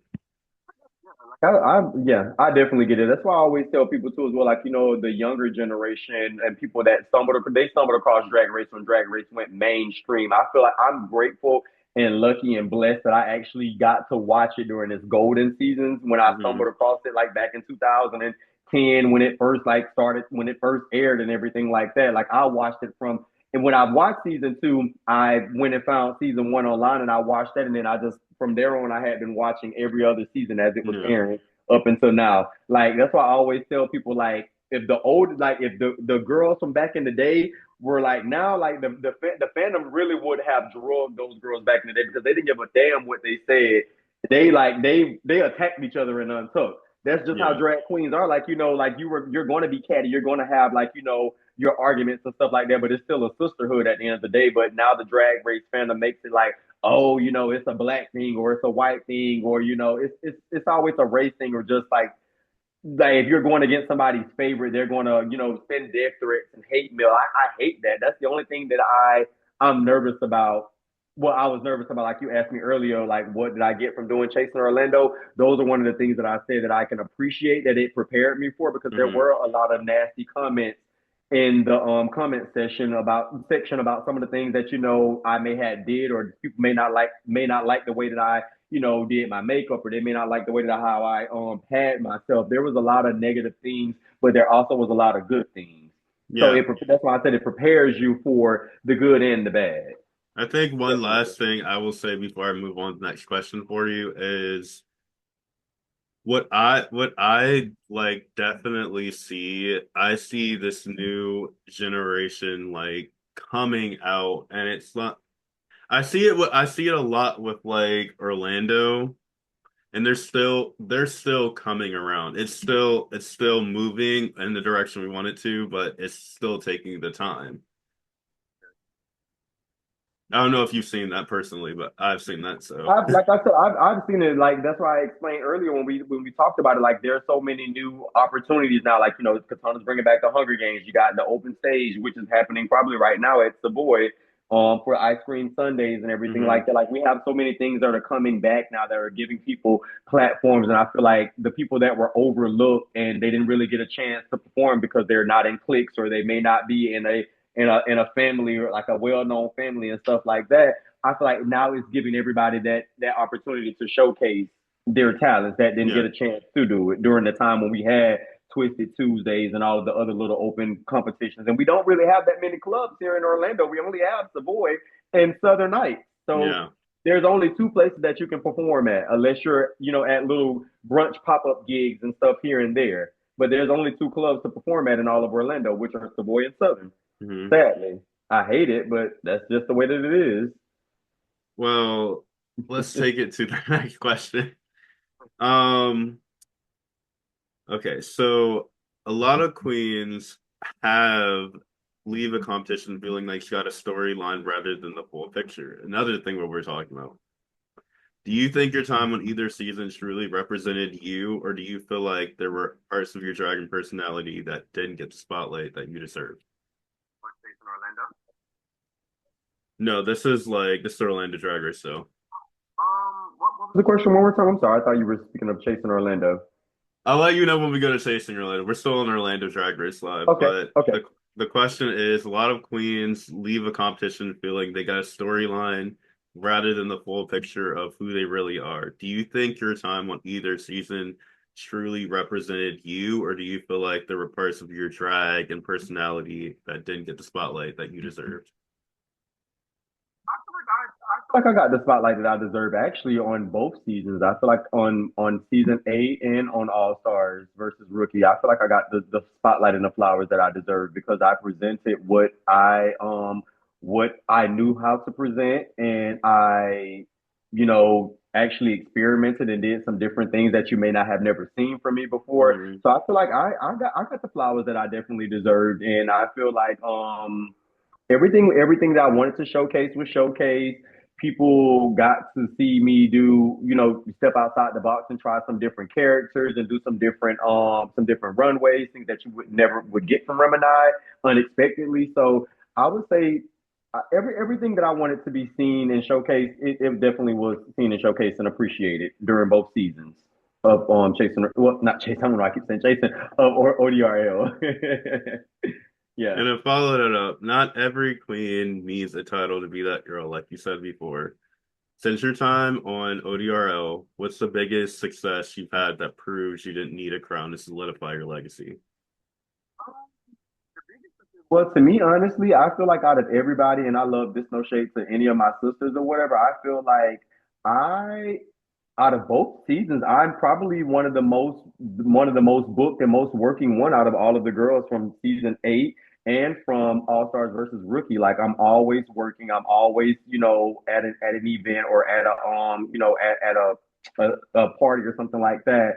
So I honestly feel like I didn't really need the crown Hmm. to like to solidify that I'm a bad bitch or I'm the queen and stuff like that because I feel like I created my own path. Once the competition was over, I took the things that I learned from Orlando's Drag Race Live. I took like all of the knowledge I got from the judges, the critiques, the feedback from my sisters, like the makeup tips and stuff that we gave each other, like the fashion tips.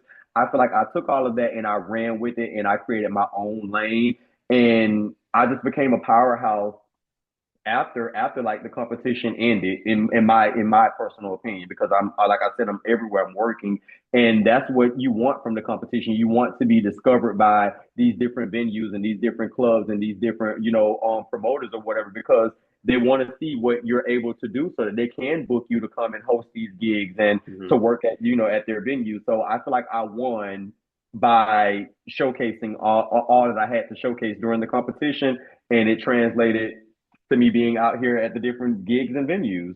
So to me, I won in regard. Booked and blessed right Yeah, there. booked and blessed. And that's not even me being like cocky. It's like I'm just like really blessed from like all of the opportunities that Orlando's Drag Race Live presented to me and gave me.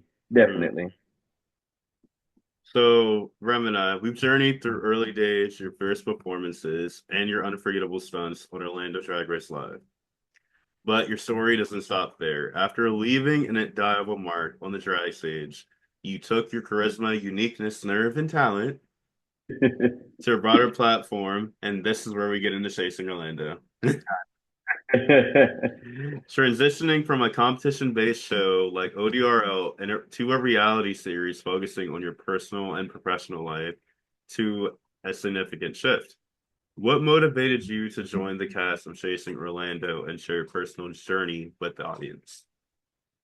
Well, actually, one of the producers reached out to me and told me that they thought that I would be a really great cast member for the show. And I was like, what is this? I never even knew about like the Chasing franchise because I know that they have one in LA, they have one in Atlanta, and I think they have one in Dallas, Texas, and Mhm. I think they're going to branch off soon and create more in different other states and places like that. So when I found out, when I actually went and did my research, I'm like, oh, I don't think this is going to be for me or whatever. But then when I stumbled across the LA version and I seen Hershey LaCour that was just recently on RuPaul's Drag Race season 16, I was like, okay, well, Hershey was on here or whatever for, a season, and then she ended up going to RuPaul's Drag Race. And I think that Plain Jane also did a show similar as well, like a reality web series television show similar as well before she got on Drag Race. So I was like, you know what? Maybe I can use this as a platform, as a stepping stone for me to get to be Hmm. seen by a wider audience.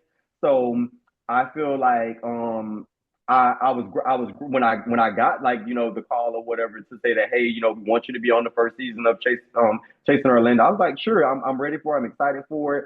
I went into it like, okay, you're going to use this as a platform to reach a wider audience and to also put your name out to people that don't own that are not just only in Central Florida. Hmm. So I was excited about it, and that's basically what my mindset was going into it once I got the call. And we get to the Chasing Orlando. The series starts and it features yourself. I don't know why I wrote that, but it features a lot of like diverse people. Mm-hmm. Remini, do you want to go down that rundown of that cast for me? Because how I wrote this was very weird. Oh no, you're fine. So you want me to the cast? Yes. Pablo. It was just Pablo. It was Devin. He's the realtor. It was B Baby. We all know B Baby. He dances here in Orlando, Florida, and at Stiffy's. It was Cali Boy. He's a makeup artist, and he also owns like his own restaurant. It was Maximilian. He's a esthetician. He does like your facials and everything like that. And am I missing someone? I think it was Slim. His name was Ayo. Ayo. He was like the pageant king and everything like that. It was like seven of us, if I'm not mistaken. Oh, and Marley J. He was the rapper from Jacksonville, Florida. So that was the cast. So we have a diverse cast. Hmm. Can you tell me how did you navigate building relationships with that cast? At first, I was a little when we first filmed for the first for the first episode, I was a little nervous and like a little setback. Because if you go and watch the show, you can see me like at the table at the puffin paint that we had last year. I remember Um, that. yeah, I was at the table. I'm like, oh my God, we just all met each other. Why is everybody arguing and fussing and saying that I don't know you, you're trash, you're this, you're that. So I was like I was like kind of nervous because I'm like, well, this is not what I signed up for. I know that reality TV is like this, but I don't want to tarnish Remini's brand or diminish who I am if people come and watch the show and they're like, oh my God, I can't believe Remini's on a show like that where they're cussing and fussing and fighting and everything like that. Mm, So it was hard for me at first. I actually was going to quit the show after the first taping. I talked to the producers and I was like, this is not something that I want to do. I was talking to the head producer. I said, I don't think this is something I want to do. I don't think that I'm going to continue. And then they all sat down with me and like they reassured me that, nothing crazy is going to happen. Da da da. And I continued, but building relationships with everybody at first is it was a little sketchy to me because I normally don't really trust people like that. It takes time for me to open up to people. hmm. Like I can't just open up to you and just tell you my life story and I just met you like 5 seconds ago. So it was kind of tough for me at first. Well, I would say the entire season because I didn't really I didn't really build like a friendship with them really like that because I was always booked and busy and working. So I was rarely at like any of the events that they had like group events because I either was at a venue or an event that I had already been scheduled for a month in advance or weeks in advance. So sometimes I would miss out on actually building relationships with them and actually getting to know them a little bit better. So the building relationships with them were a little challenging at times, but the ones that I do have a close relationship with, I would have to say is Marley, which was the rapper from Jacksonville, Florida. And of course, Hmm. I already knew Slim, the pageant, the one that does pageants and everything like that. I knew him from, the scene going to Platinum Fridays, and I knew Cali Boy as well because Marcy, I was introduced to him through Marcy. And of course, I know B Baby because B Baby dances and we all know B Baby. So Yeah. I knew them. The other ones that I had just met was Pablo, Devin, and Max. They were the only ones that I didn't really know like that. Hmm. So yeah, it was a little tough at first, but now I have a relationship with a few of them. Well, it's good to always have those relationships even after Hmm. the show, because Yeah. especially y'all about to come out with season two, like probably Well, I mean, like yeah, and well, we're actually going to start filming. I think we're going to start filming next month sometime. So I'm excited about that. And we're probably going to be filming for a few months, and it's going to release probably in the fall later this mhm. year. Yeah, in the fall or the winter, like towards the end of the year. So I'm excited about that. Well, I get to see Remini's story of where she is today. Yeah, well, they get to see a lot of stuff because I mean, there's so much stuff that has happened that has happened in life since since last season. I no longer work at Savoy and so many other things too that's going on. So I can't wait to showcase all of that and let everybody back into my life again. So Mhm. I'm excited and nervous at the same time. I'm excited for you. Thank you. So, in the reading episode, I have to bring this up. I sent you this question before. There was a notable confrontation between you and Pablo, right? Can you share what led to that heated exchange and how did you feel during that moment? Are you talking about Pablo or Devin? Which one? What was the one that you had a fight with? I think it was either Pablo or Devin. I Yeah, think it was. Devin was the one with the table flip. That was the first altercation, like argument that I got into on the show was with Devin at the pajama party and at Hmm. the hotel downtown. Um, what was the question again? What were you asking me about him? Okay, so I think in the reunion episode they were bringing it up again. What led to that heated exchange and how did you feel?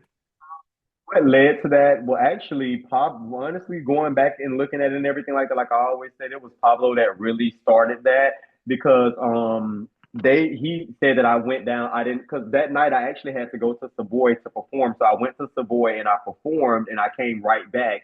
And they were like the party was still the way that it was, like no games were played. They were still like arguing about like crazy things. And I told them like, I could have stayed at the club at my bar where I was making money at and having fun at with my friends rather than come back here and argue with you guys on set for nothing or whatever when we could actually be doing something to film that's going to be something productive that's going to be filmed. Like we could have played games, we could have actually got to know each other and learned about each other that night instead of arguing about crazy things.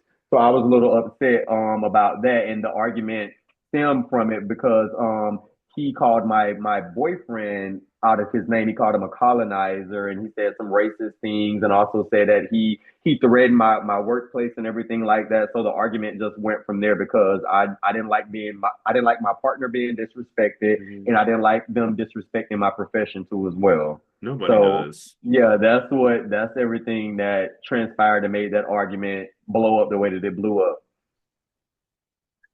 Well, performances are yeah, I can't really say anything on it because Yeah. most of my favorite people would have to be from that season that I watched with you because I always support you. Was mainly like you, B Baby, because I already knew him from going to Platinum, like I was telling you about before. But probably Slim because Sparkles introduced me to him. Yeah. It But I was was crazy. It like, when was I saw that fight, I was like, okay, let me get another drink, please, babe. I was so when I was like so nervous for that to air, and I also was like I was little because I went out to the club and I went out and we had drinks and everything like that. So before I came back, I was already drinking when we were at the party, so I was already aggravated and I was annoyed. 'Cause, like I was having fun with my friends at Savoy, and I came back here to argue with you guys. I don't want to argue like that's so childish to me. So it that drinking didn't help it. That didn't make it any better neither as well. So. Yes. I know not to do that this year. Like I'm going to be able to control myself and like if they want to get into arguments, I'm not doing that. If I don't have to do it, I'm not doing it. I really don't want to argue with nobody this season.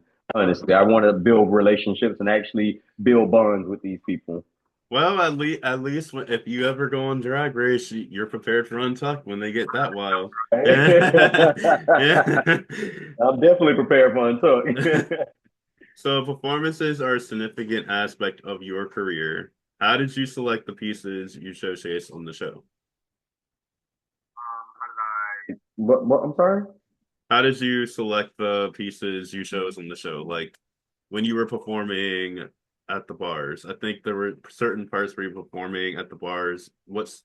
Were they already like songs that you picked before, or were they songs like? Yeah, yeah. These were already songs that I had already submitted to perform that day, what that for that venue or for that event. These are songs that I chose myself, but um they couldn't put some of the songs that I performed on the show because it was like a copyrighted thing. So they Hmm. had to overlay it with like another song or something like that. Cause like it'll put down at the bottom Remini performing The Boys by Nicki Minaj, or she's performing Tyrone or whatever I performed or whatever, and then they would upload the actual clip of the performance with the actual music on the page. So if people Hmm. wanted to actually watch it, they can go and watch it, but they weren't allowed to do it on the show due to copyright issues, which we all know how that works. Yeah. Yeah, I've got a lot of that from doing this YouTube show, being like, you're on strike right now, so. It's crazy at times. And I'm like, we're just drag artists. Why can't aren't we see them perform in the clubs all the fucking time? And that's what I have to say too as well. Like when I used to post my videos, my drag performances, I would have to say like, I would have to appeal the video before it was taken down. Like it's at a bar, I'm a drag queen, I'm performing, and then they would accept it and release it back on Facebook for people to see it. Or they would like Yeah. mute the video, which is so weird to me. And then I would have to go and write that and then they'll release it back to me. Don't you just love copyright? Oh, and we all did. So reality TV often captures both the glam and the challenging moments. Were there any instances during filming when you felt particularly vulnerable, or sometimes I can't say that word for the life of me. But But how did you handle sharing those aspects of your life? the moments there was one moment I really did feel vulnerable when I was trying to when I opened up about my father and how I'm not talking to my dad right now and everything like that because me and my dad were really close. I opened up about that and also being homeless. A lot of people didn't know that I was homeless and I was sleeping in a car and everything like that. So that was one of the moments that I felt very vulnerable to like share that information with the world. So that was definitely a moment that I was like nervous for everybody to see. And then, everybody would either like judge or be like, oh my God, you would never know because I was the type of person where I wouldn't come out to the club and showcase that. Like you wouldn't know that I'm homeless or I'm going through something because I Hmm. come in the club, I still have a smile on, I come to perform, do my job. And at times performing was an escape for me to actually forget about everything that I'm actually dealing with as Tyreek. So becoming Remini, it was my escape, haven. So Yeah. it was definitely challenging at times during that period of having to film that stuff and talk about that stuff. And the producers were trying to force it out of me and they wanted me to like, have a conversation or talk about it with my dad. And they would like have to cut sometimes like, cut. Remini, like we need a little bit more from you. We know you don't want to talk about it, but we're a little bit halfway throughout the season. We're gonna need you to like, open up a little bit more. You gotta Hmm. give us that because we know who Remini is. Like we've met Remini, we've seen Remini at the club. We've gotten a bit about your relationship. Now we want to know the backstory behind you. What are you dealing with? So it was hard for me to open up that can Yeah. to share with everybody for everybody to see in their homes. So yeah. Well, I will say that that gave me a lot more that I know from you, like personally, when I watched that part. And I was like, I think I was telling Kendall, I was like, it was making me cry when you opened up about that. God, I hate talking about it because I get so emotional. I really do get emotional about it. Yeah. Well, the Orlando community serves as a vibrant backdrop for the series. How has being part of Chasing Orlando influenced your relationship within the local downtown community? Everybody was very like, well, all of the like the community, the drag community, like Yes. everybody. Like the Well, local LGBTQ plus community is yeah, yeah. what it was as.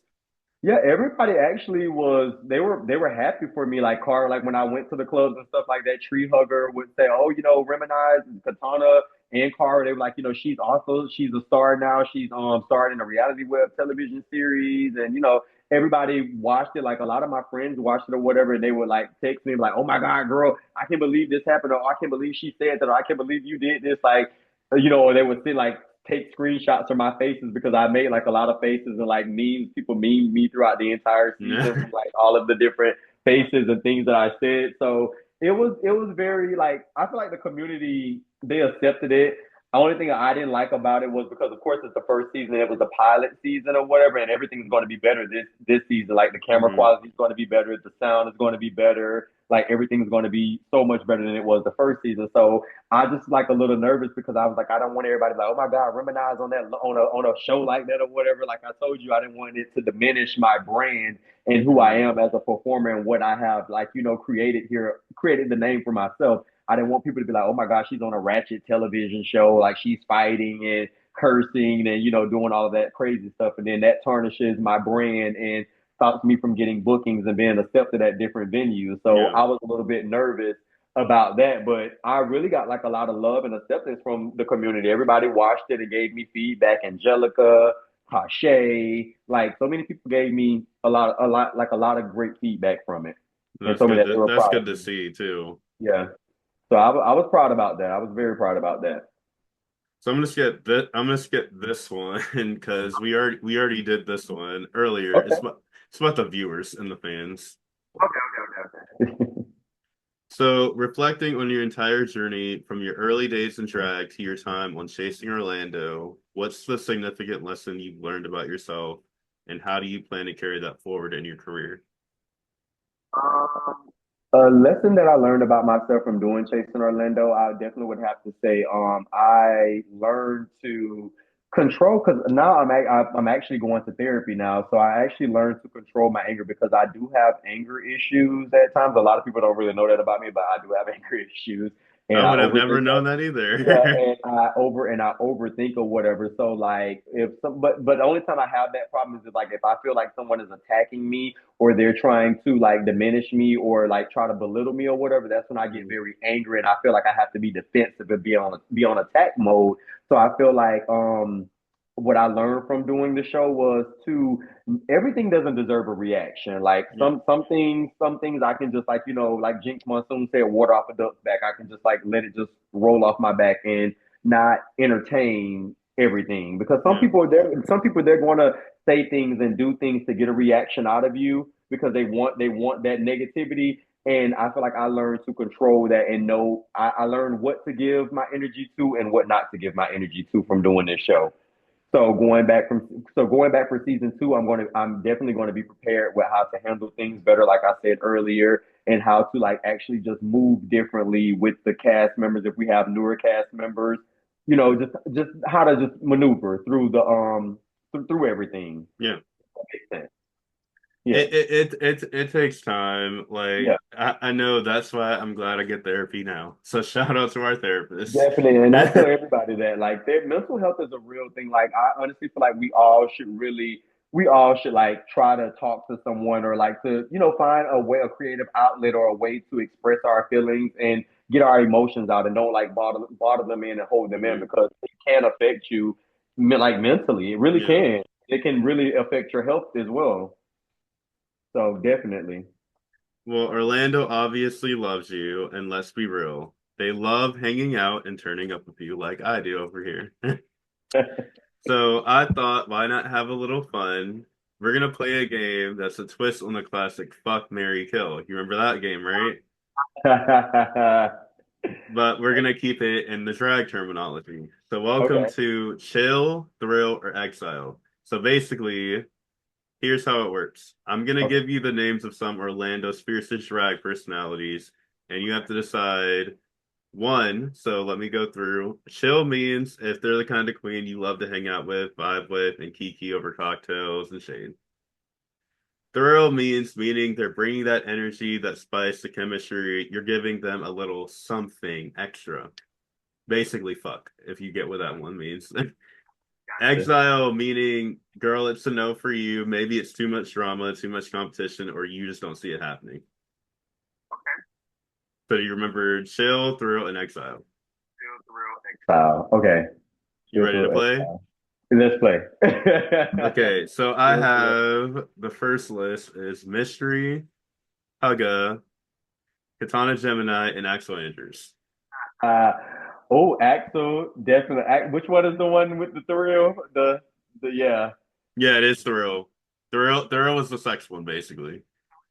definitely at the real with Axel. Axel, oh my God, that's a fine man. I mean, I always tell him that ever since I met him. Exile, I'll exile Katana. Well, I don't know, but it's out of fun. Of course, it's out of fun. But I love Katana. I don't know. I don't know if I would exile her or tree hugger. But I definitely I've chilled with both of them. Both of them are funny as hell and they're very fun to chill with. But I probably would chill more with Tree because Tree likes to blow, and I'll probably get Yes. high and just laugh with her and just giggle all damn day long. So I would definitely chill with Tree, exile Katana, and what's the other one with Thrill with Axel. and throw with Axel. Okay, so I have Addie, me, and Celine. Celine. This is a good one. Addie you Celine. Celine, exile Celine. Celine, I be want to choke her sometimes. That's my girl though.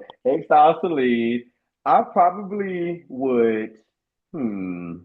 I don't mind Addie, either way. I don't mind either way.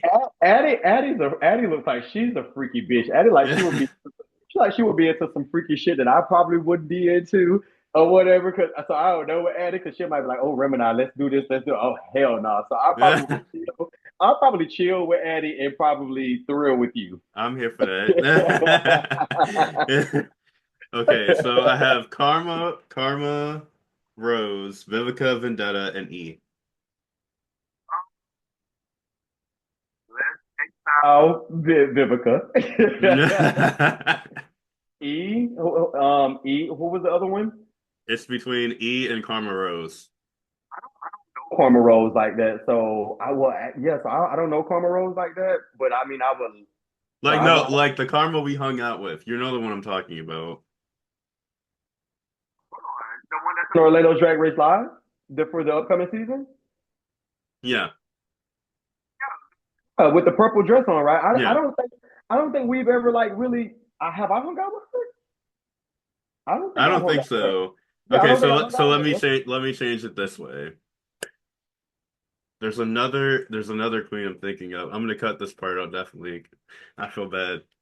I'm gonna change that one for you. I don't know. We can keep it or whatever. That's fine. We can definitely keep it. So I would definitely with Karma. I probably would exile Karma because obviously I don't really know her like that much. For Vivica, I probably would definitely chill with Vivica because me and her have hung out before and like she's a ball of fun. Like we've hung out at Savoy and Mhm. Kiki and chat, and I would definitely thrill with E. E is cute. I would definitely thrill with her.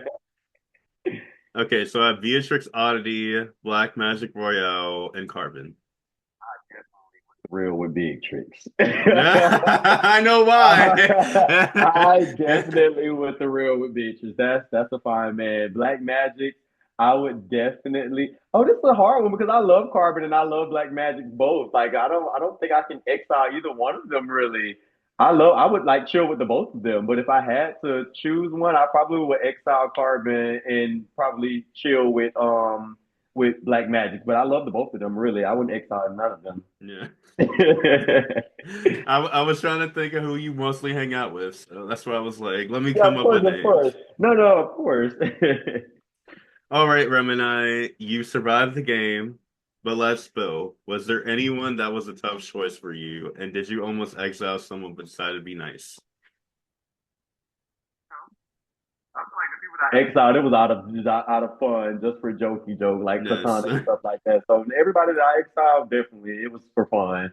But the people that I thrilled, I definitely would thrill with y'all.